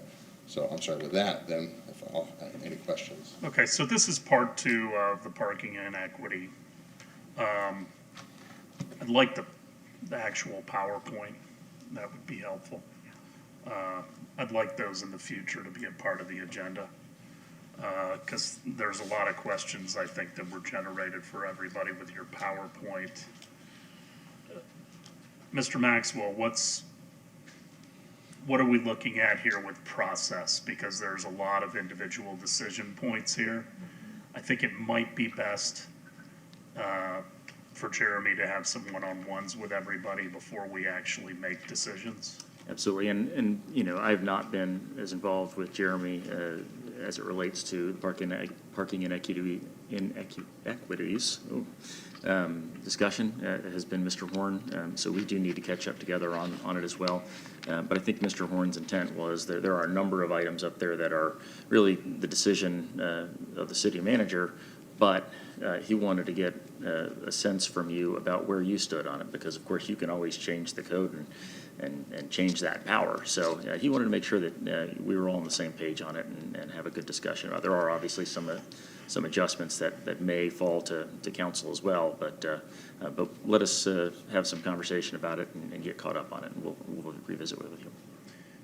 And have we talked to all of the different groups that would be affected? So, for instance, all the marina tenants, are they aware of the potential changes? No, this was kind of the first step, and then the plan was always to kind of roll out a more inclusive or more informed and a more outreach. So I'm working with public communication on that, and they have a bunch of ideas for mailers and as well as social media and that kind of stuff. So we wouldn't do any of these changes until we did have those conversations and communications. But again, we wanted to let you know first, because as soon as we make move one, the next phone call is going to be to you, and then Well, I can already hear the screaming, I think. there is going to be some. There's going to be some. Okay. Other questions, comments? Councilmember Beckman? I too echo the mayor's request that the PowerPoints are attached to the agenda so we could look at that. There's a whole lot going on there, and I understand we're just starting the process, but so it looks like we have an equity study that we're looking at throughout the city. I think it would be helpful to me to have a little bit of data also on what the other beach communities are doing as far as employee parking or discounts or things like that. And I'm fully in favor of having the value of parking that the city allocates for different businesses like Amplify or the beach vendors or whatever they do, because that's something that needs to be front and center as far as if we go forward with that kind of a thing. So. Okay, anything else at this time? Council Vice Mayor? The only thing I'm gonna say here, because we'll have further discussions, in all my time on council, this is the one subject that Bill Horn and I never saw eye to eye on. And I can hear my father screaming in my ear, as he always did, with, the city my dad would just scream from the top of his lungs if he had to, the city's punch drunk on parking revenues. And he's like, if, they don't care about beach employees having to pay to park, and they don't care about all this, then why aren't city employees paying to park in the city garage in downtown Clearwater? The taxpayers paid for that, and why do city employees get to park for free? So I'm just hearing my dad right now, and I apologize for that, but I do have a different perspective, and Jeremy's well aware of it. There are parking spaces on Mandalay North End that if we try to take those away, those spaces have been used for decades as parking for the hotel guests in those properties on the northern end of Mandalay. It just, there's a lot more to it, and I can speak on behalf of some of the businesses out there. The beach parking lots are, you understand, and everybody understands it, high traffic, middle of the day, sunshine, parking's at a premium. The price should be a premium, no problem. But should that same price be applied from 5 o'clock on out on the beach when the parking, not as premium, but do we need to be charging the same price, in later hours? These are all things we can all discuss and have our own opinions on. But this is a very different subject than we normally have to deal with. There's a lot of interaction, and we'll just have to, I look forward to our one-on-ones and see where it goes from there. But there's, like I said, this is the one area that Bill Horn and I never saw eye to eye on, and it is what it is. Anything else? Thank you, Jeremy. Thank you. Appreciate all the work you put into this. 8.1. Pardon me. Approve amendment number 1 for the fire protection services agreement between Pinellas County and the city of Clearwater to add reimbursement for Marine 49 and Engine 50 to the Clearwater Fire District and authorize the appropriate officials to execute same. Chief Ellers. Good morning, Mayor, Council. Scott Ellis, Fire Chief, Clearwater Fire and Rescue. The item before you is to request approval for Amendment 1 to the Fire Protection Services Agreement with Pinellas County. This agreement provides funding for from the county to provide fire service protection for the unincorporated areas within our district, which is about 11.3%. The amendment adds language to reimburse the city for the capital improvement projects for Marine 49, which is for 2021-22 fiscal year, and Engine 50 and 2023-24 fiscal year. With that, I'm happy to answer any questions. Any questions for Chief Ellers? Consent? Yes. Thank you, sir. 9.1. Approve the annexation and initial future land use map designation of residential low RL and initial zoning atlas designation of low medium density residential LMDR district for 3036 Glen Oak Avenue North, and pass ordinances 9478-21, 9479-21, and 9480-21 on first reading. Mr. Brotherton. Thank you. Kyle Brotherton, Planning and Development. This is voluntary annexation petition. Involves 0.214 acres of land, which is currently occupied by a single-family dwelling. The applicant is requesting annexation in order to receive solid waste and sanitary sewer service from the city. The applicant has paid the required fees in full and has been connected to the city's sewer system, and solid waste will be provided upon annexation. Any questions? Councilmember Beckman. I had a question about the visual. Are the properties to the east and west incorporated in the city? Because it looks like there might, So immediately to the east, they are not. They are unincorporated.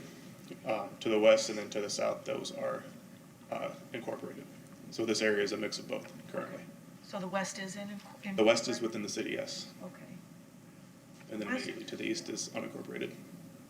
Looked like there was some, maybe some code enforcement issues. It looked a little needing some tidying up on the one on the west. I just noticed, that's all. Just wanted to know because I couldn't tell with the shading on that thing. Thank you. Any other questions? 9.2. Approve the annexation, initial future land use map designation of residential urban RU and initial zoning atlas designation of low medium density residential LMDR district for 1272 Sediva Circle North, and pass ordinances 9484-21, 9485-21, and 9486-21 on first reading. Mr. Brotherton again. Thank you. So this voluntary annexation petition involves a 0.186 acre property, which is occupied by a new single-family home, which is currently under construction. The applicant is requesting annexation in order to receive water, sanitary sewer, and solid waste service from the city.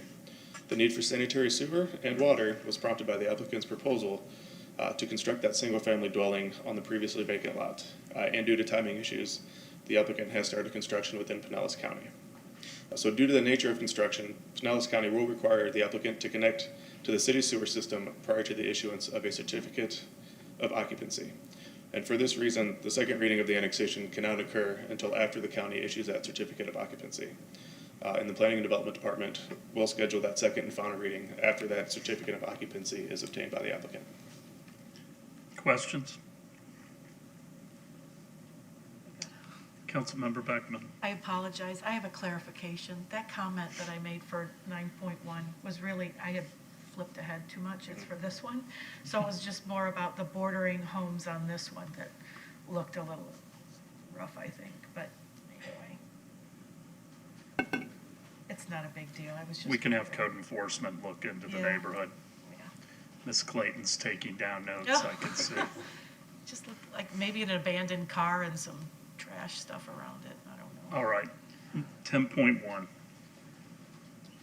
Authorize an increase to purchase order 2100897 InSource Software Solutions, Inc. of Richmond, Virginia, and additional SCADA licenses and associated software maintenance in a not-to-exceed amount of $115,138.38 for a 2-year term effective July 1st, 2021 through June 30th, 2023, and increase the authorization for existing licenses $35,994.97 through 6/30/2022 by an estimated amount of $37,254.79 to allow for an extension of the support and of existing licenses from July 1st, 2022 through June 30th, 2023, bringing the new cumulative total $188,388.14 between 6/1/2021 and 6/30/2023, pursuant to Clearwater Code of Ordinances 2.5631A, single source, and authorize appropriate officials to execute same. Good morning, Council. I'm Michael Gill, I'm the Infrastructure Maintenance Manager for the Public Utilities Department. The item before you today is an increase for our additional licenses and support for our SCADA system, which is a supervisory control and data acquisition system that allows plant operators to access and control all the processes in our water and wastewater and reclaim booster station facilities. It also gives us a database for our the FDEP, or Florida Department of Environmental Protection, all the compliance documents that we have to supply to them. All of this is tabulated and calculated there for us. So when we pull the reports, it's right there. And the additional increase, we've enhanced our security. Needless to say that you guys are aware of cyber attack that happen all the time. Last thing we want to happen is somebody to get in control of our water or wastewater facilities. So we've enhanced that. We've duplicated our redundancy. So if we lose the system, we have something to back it up immediately. And this stuff actually protects us in the long run, protects everybody. Again, like I said, if somebody gets control of our water system, and that happened fairly recently in a sister community here. So we're trying to prevent that. We're very much to create a robust security system. We've done multiple things to bring that up to date and increase it. And then we're buying, let me see their name. Oh, InSource. That is like a mother company that we actually have a sister part of that. That's actually our SCADA system provider. There's multiple different systems you can get for SCADA. That's the one that we've had. We've had that for about 20 plus years. So we're continuing with that. And this is actually all we're asking you to do is just increase that so we can get our system up to date and have a 2-year agreement eventually in the long run for licensing. Of course, buy software, it's just like buy something from a Word package or a Microsoft package. You got to have that little code. That's your licenses. This is obviously a much more increased than that is, but that's what we have, and that's what we'd like to bring for you today is that approve the increase in that amount. Any questions? Consent? Yes. Yep. Thank you. We look forward to that being put in place. 11.1. Authorize a purchase order to Sprinklematic Fire Protection Services, Inc. of Seminole, Florida for safety testing, inspection, certification, and repair services for the fire sprinkler systems in the not-to-exceed amount of $275,000 from July 1, 2021 through December 6, 2023, pursuant to Clearwater Code of Ordinances 2.5641D, other government entities contracts, and authorize the appropriate officials to execute same. Mr. Gloucester. Good morning, Mayor and Council. Bro Gloucester, Director of Solid Waste General Services. This contract allows building and maintenance to piggyback contract with Pinellas County for the safety testing, inspection, and certification repair services for fire sprinkler systems throughout city facilities. Questions? Any questions for Mr. Gloucester? How much have we been spending? Is this similar? This is similar. This is a little higher, but this is similar. This is in the ballpark of what we typically spend. Okay. Consent? 11.2. Authorize a purchase order to Precision Gate and Security of Venice, Florida for installation, maintenance, and repair of the city's automated gate systems in the not-to-exceed amount of $165,000 from May 1, 2021 through September 23, 2022, with 2 one-year renewals in the annual amount of $100,000 pursuant to Clearwater Code of Ordinances 2.5641D, other governmental entities contracts, and authorize the appropriate officials to execute same. Mr. Gloucester. Again, this allows building maintenance to piggyback a Sarasota contract this time for the maintenance and repair installs of different building gates and doors throughout the city. Any questions? Consent? 11.3. Authorize purchase orders to Iron Container of Miami, Florida, and Waste Quip Manufacturing Company, LLC of Statesville, North Carolina, to provide front-load containers in a cumulative not to exceed amount of $250,000 for the term of September 1st, 2021 through August 31st, 2022, with 2 one-year renewal options at the city's discretion pursuant to invitation to bid number 32-21, front load containers, and authorize appropriate officials to execute same. Mr. Johnson. Good morning, Mr. Mayor, Council. Commercial Division of the Solid Waste Department provides solid waste and collection service to approximately 3,100 businesses here in the city. The item before you allows for the purchase of front-load containers for new customers and for the replacement of older units no longer repairable. I'm available for questions. Any questions? Vice Mayor? Just for clarification, front-load containers is a nicer term for dumpster, correct? Well, the traditional dumpster as opposed to the longer roll-off open tops, yes, just the dumpster. Councilmember Beckman. I sort of had that question too. I kind of figured they were dumpsters, but I found it a little interesting that you divided up the bid based on which particular size was cheaper, which is perfectly makes sense, right? Logical. But it surprised me that some of the ones from North Carolina, you know, they have to ship them all the way down here, and it's still cheaper to get some in North Carolina, even with all that shipping. Yeah, it just Yes, is what yes. it is. That's Okay. what they committed to, so. Okay, thanks. Consent? Yes.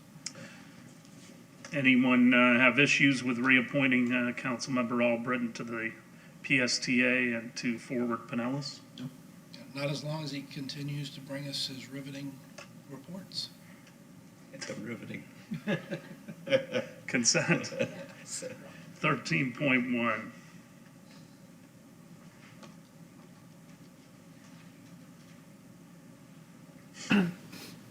Amend the code, Clearwater Code of Ordinances, Chapter 2, Article 6, Division 3, purchasing by adding Section 2.56(1), paren 1, paren K, and new subdivision 5, public-private partnerships, and pass ordinance 9502-21, and this is Mr. Kohler. Owen Kohler, Lead Assistant City Attorney. This item is an ordinance which amends the procurement code, and it adds a new subdivision, which is the public-private partnership, also known as a P3. In a typical procurement situation, the city will issue a solicitation. They will have a project in mind, and they will get responses, or we will get bids. This is a new procurement method, which is a little different than that. It involves a partnership between a private entity and the city, and it involves large projects, qualifying projects. Rather than in the hundred thousands of dollars, they would be in the millions of dollars. Now, some of the qualifying projects include different facilities. They may include a medical nursing care facility, recreational facility, sporting or cultural facility, an education facility. And it involves not just necessarily with constructing the building. It may provide for some options for funding and for financing and later for operation and maintenance agreements.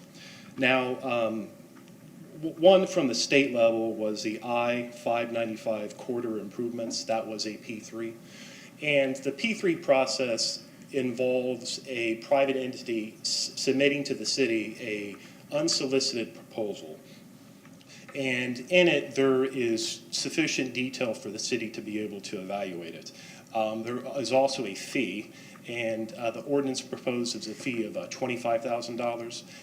That fee was an estimate from our outside counsel, Bryant Miller Olive, that is a statewide law firm that handles P3s throughout the state. And the purpose of the fee is really for our cost, because if we get an unsolicited proposal, we may need to hire an architect or an engineer, and that helps offset the city's cost. And if there is a proposal that the city wants to accept, then what happens is then the city would issue a separate solicitation in which there could be other firms that would also submit a proposal. And then at that point, there's a negotiations team. The people from the negotiations team would rank the proposals and then do negotiations and go from there. And with that, I have questions, or any questions. Any questions? Yes. I hope you don't have the question. Councilmember Beckman? Yeah. Well, I'm pretty new to P3s, but one thing that, as I read through this, it sounds real interesting, and I think your opening kind of answered my question about these are for like $1 million projects, but you do have an application fee of like $5,000 for lower priced ones. One thing I thought of as I was reading it is like if I were the innovator, entrepreneur, and came to the city unsolicited and paid my $5,000 fee if I'm a little guy, and pitched my idea, and we said, no, I don't think so. But then we started thinking, yeah, let's do something. Like, is there a risk of stealing somebody's great idea, or? Well, for the 5,000, that was a conceptual proposal, and that is still part of the P3 process. But a conceptual proposal will involve something with not as much detail.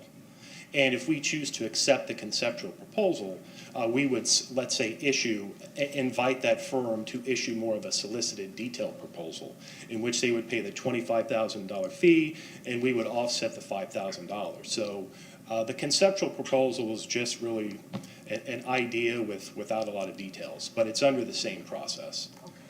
But that is, the firm would have to submit a fee. And the examples you gave of a nursing care facility or educational facility, this isn't some, new innovative, like, oh, that's the greatest idea ever that somebody came up with that I'm going to steal as somebody who's watching from the sidelines, right? I'm just thinking if people are paying $5,000 to $25,000 to come and pitch this great idea, I don't know if there are other entrepreneurs or developers on the outside saying, I can take that idea and make it work. Pam? So this is really not for ideas. This is for purchasing of goods or facilities typically. So this isn't someone coming to pitch you a great innovative new concept. This is for purchase primarily for city facilities in our case. It's commonly used by school boards for building of new school facilities. So it's not really a conceptual kind of thing. It would be if someone wanted to build a new city hall and parking garage for us and fund and work on that or fund that. So that is the kind of thing that this is typically used for, which is why it's in the purchasing ordinance. Or put commercial on top of a city hall and parking garage. Any of the above. Yeah. Yes. Or if somebody wanted to come and do the gondola system. Yes. I mean, That would ultimately be city infrastructure. right. And also with I-595, if the state would have had to have waited for all the funding, it would have taken forever to get the project done. This speeds up the process. Okay, thank you. Other questions? All right, we'll hear that on Thursday. 14.1. City Center Development Group LLC negotiations update, Mr. Delk. Mayor, Council, Michael Delk, Assistant City Manager. Today was the day where we had anticipated through our schedule of negotiations with the Bluff Properties to have you a term sheet draft. We are obviously not there. I will tell you that it pretty well boils down to what I described at our last meeting with the developer as a philosophical difference of opinion. And that is not to be a criticism of the developer, nor his proposed plans, but I think the issue is pretty fundamental, and that is that the original review of the development proposals, and even as we were selecting the current developer, City Center Development, for negotiation of the term sheet, the committee had expressed some concern over the extent of the parking garage on the Harborview site.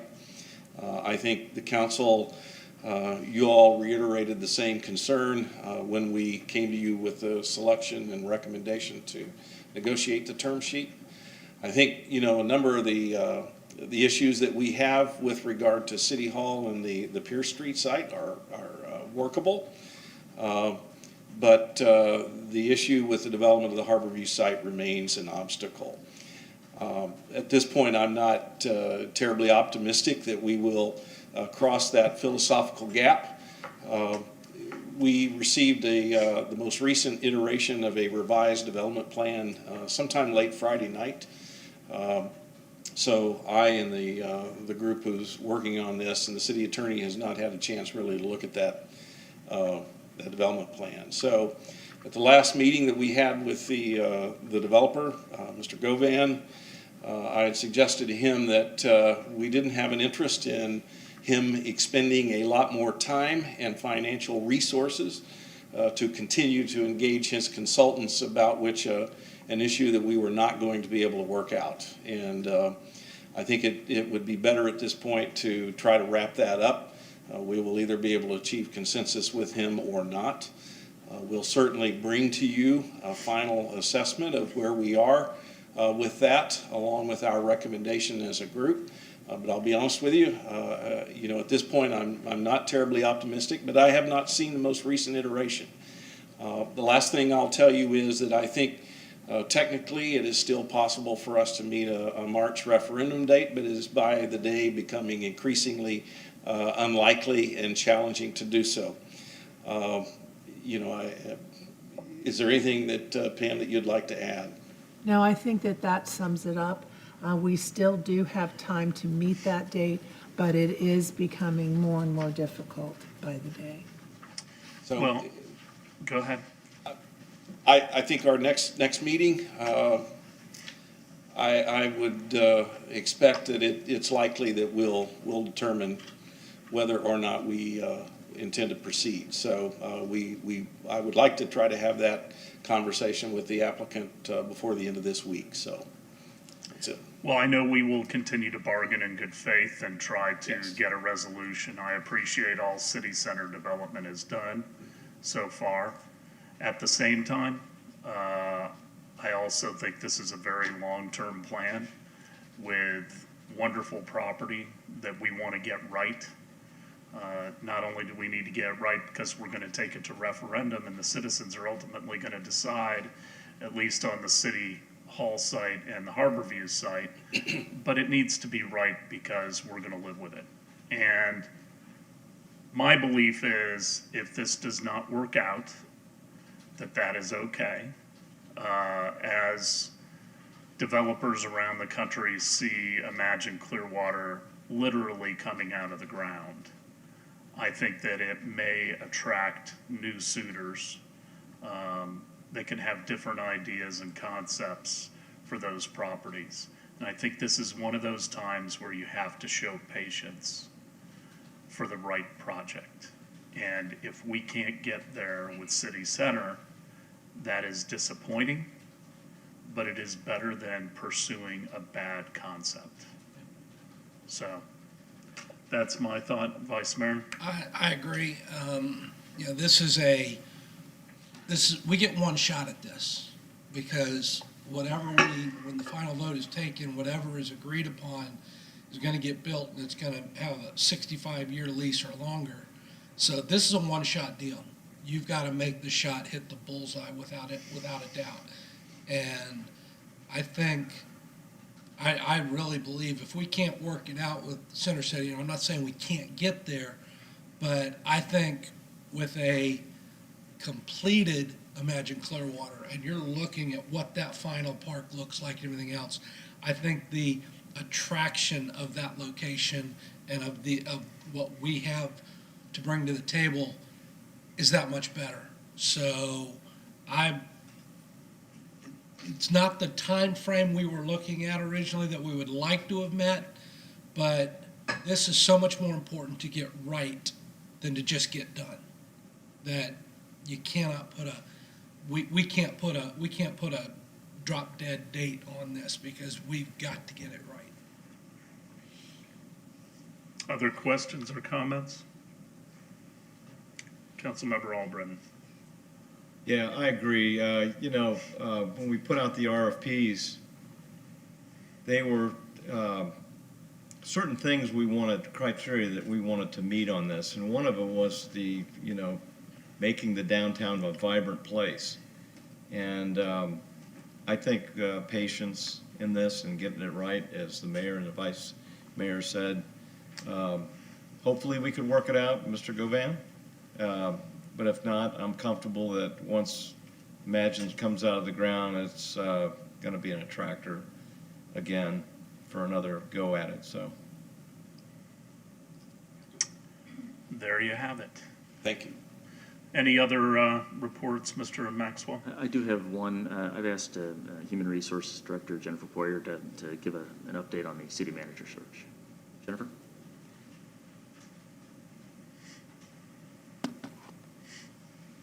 Good morning, Mayor and Council. Jennifer Poyer, Human Resources Director. I did reach out to all of you last week to let you know that Mr. Fletcher had withdrawn because he accepted the position at Northport, and Mr. Dugan has accepted. So I've also reached out to Baker Tilly to advise them of the situation with Mr. Horn, and they send their condolences and stand ready to assist in anything that they can and to pivot if we need to pivot in terms of what we have planned. So as you're aware, next week we are interviewing for the city attorney on Monday and Tuesday, and then the following week, Wednesday and Thursday, would be interviewing for the city manager search. I don't think we need to pivot at this time. I don't know what arrangements are going to look like, but I think we need to continue on the path we're on. So, And Vice Mayor? Jennifer, do we have any idea when will we be getting the updated information on the city attorney candidates from Baker Tilly? Those are due tomorrow. Yeah, so I expect that we will have the electronic records tomorrow, and then usually they follow the following day with the hard copies. Is there anything else any of the council members need to prepare for your interviews?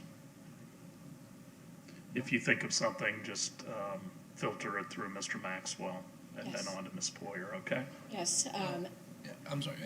I know, going back to our original city manager search that ultimately led to a second search, we were given a 3 pages of possible questions to consider. Do you have something of that nature for that would relate to city attorney? Yeah, you should have received that. I can send it out again just in case. That came a while ago, so it's been some time. But I will absolutely send that back out, and they will have the questions for you all for the city manager search as well. So you will be expecting those, but I'll send those out today. Thank you, Jennifer. And lastly, at the last council meeting, we had dates selected for an interim, and we will need to update those dates. I'm assuming we'll do that on Thursday when we can vote. Okay. Yes, if you would like for the interim, you can unofficially direct us to go forward now. We'll amend that agreement, and Thursday you can formalize that. I'm assuming everybody is agreeable to that. Right. So we will make Mr. Maxwell the interim officially. And Ms. Poyer also has advised us that we do have a grief counselor at the MSB should any of the employees. That is correct. She is there all day today. We'll be there at 5 o'clock, and it's also available to the council. Should anybody also wish that, I can have her come over to anybody at city offices. So she has availability. Okay. She's doing virtual meetings as well, so just reach out. We sent an email that has all the contact information so we can schedule anything. Very good. Thank you. Thank you. Ms. Aiken, anything else? No, sir. Any new business from council that wants to be agended in the future? Councilmember Peckman. I had a few things. I don't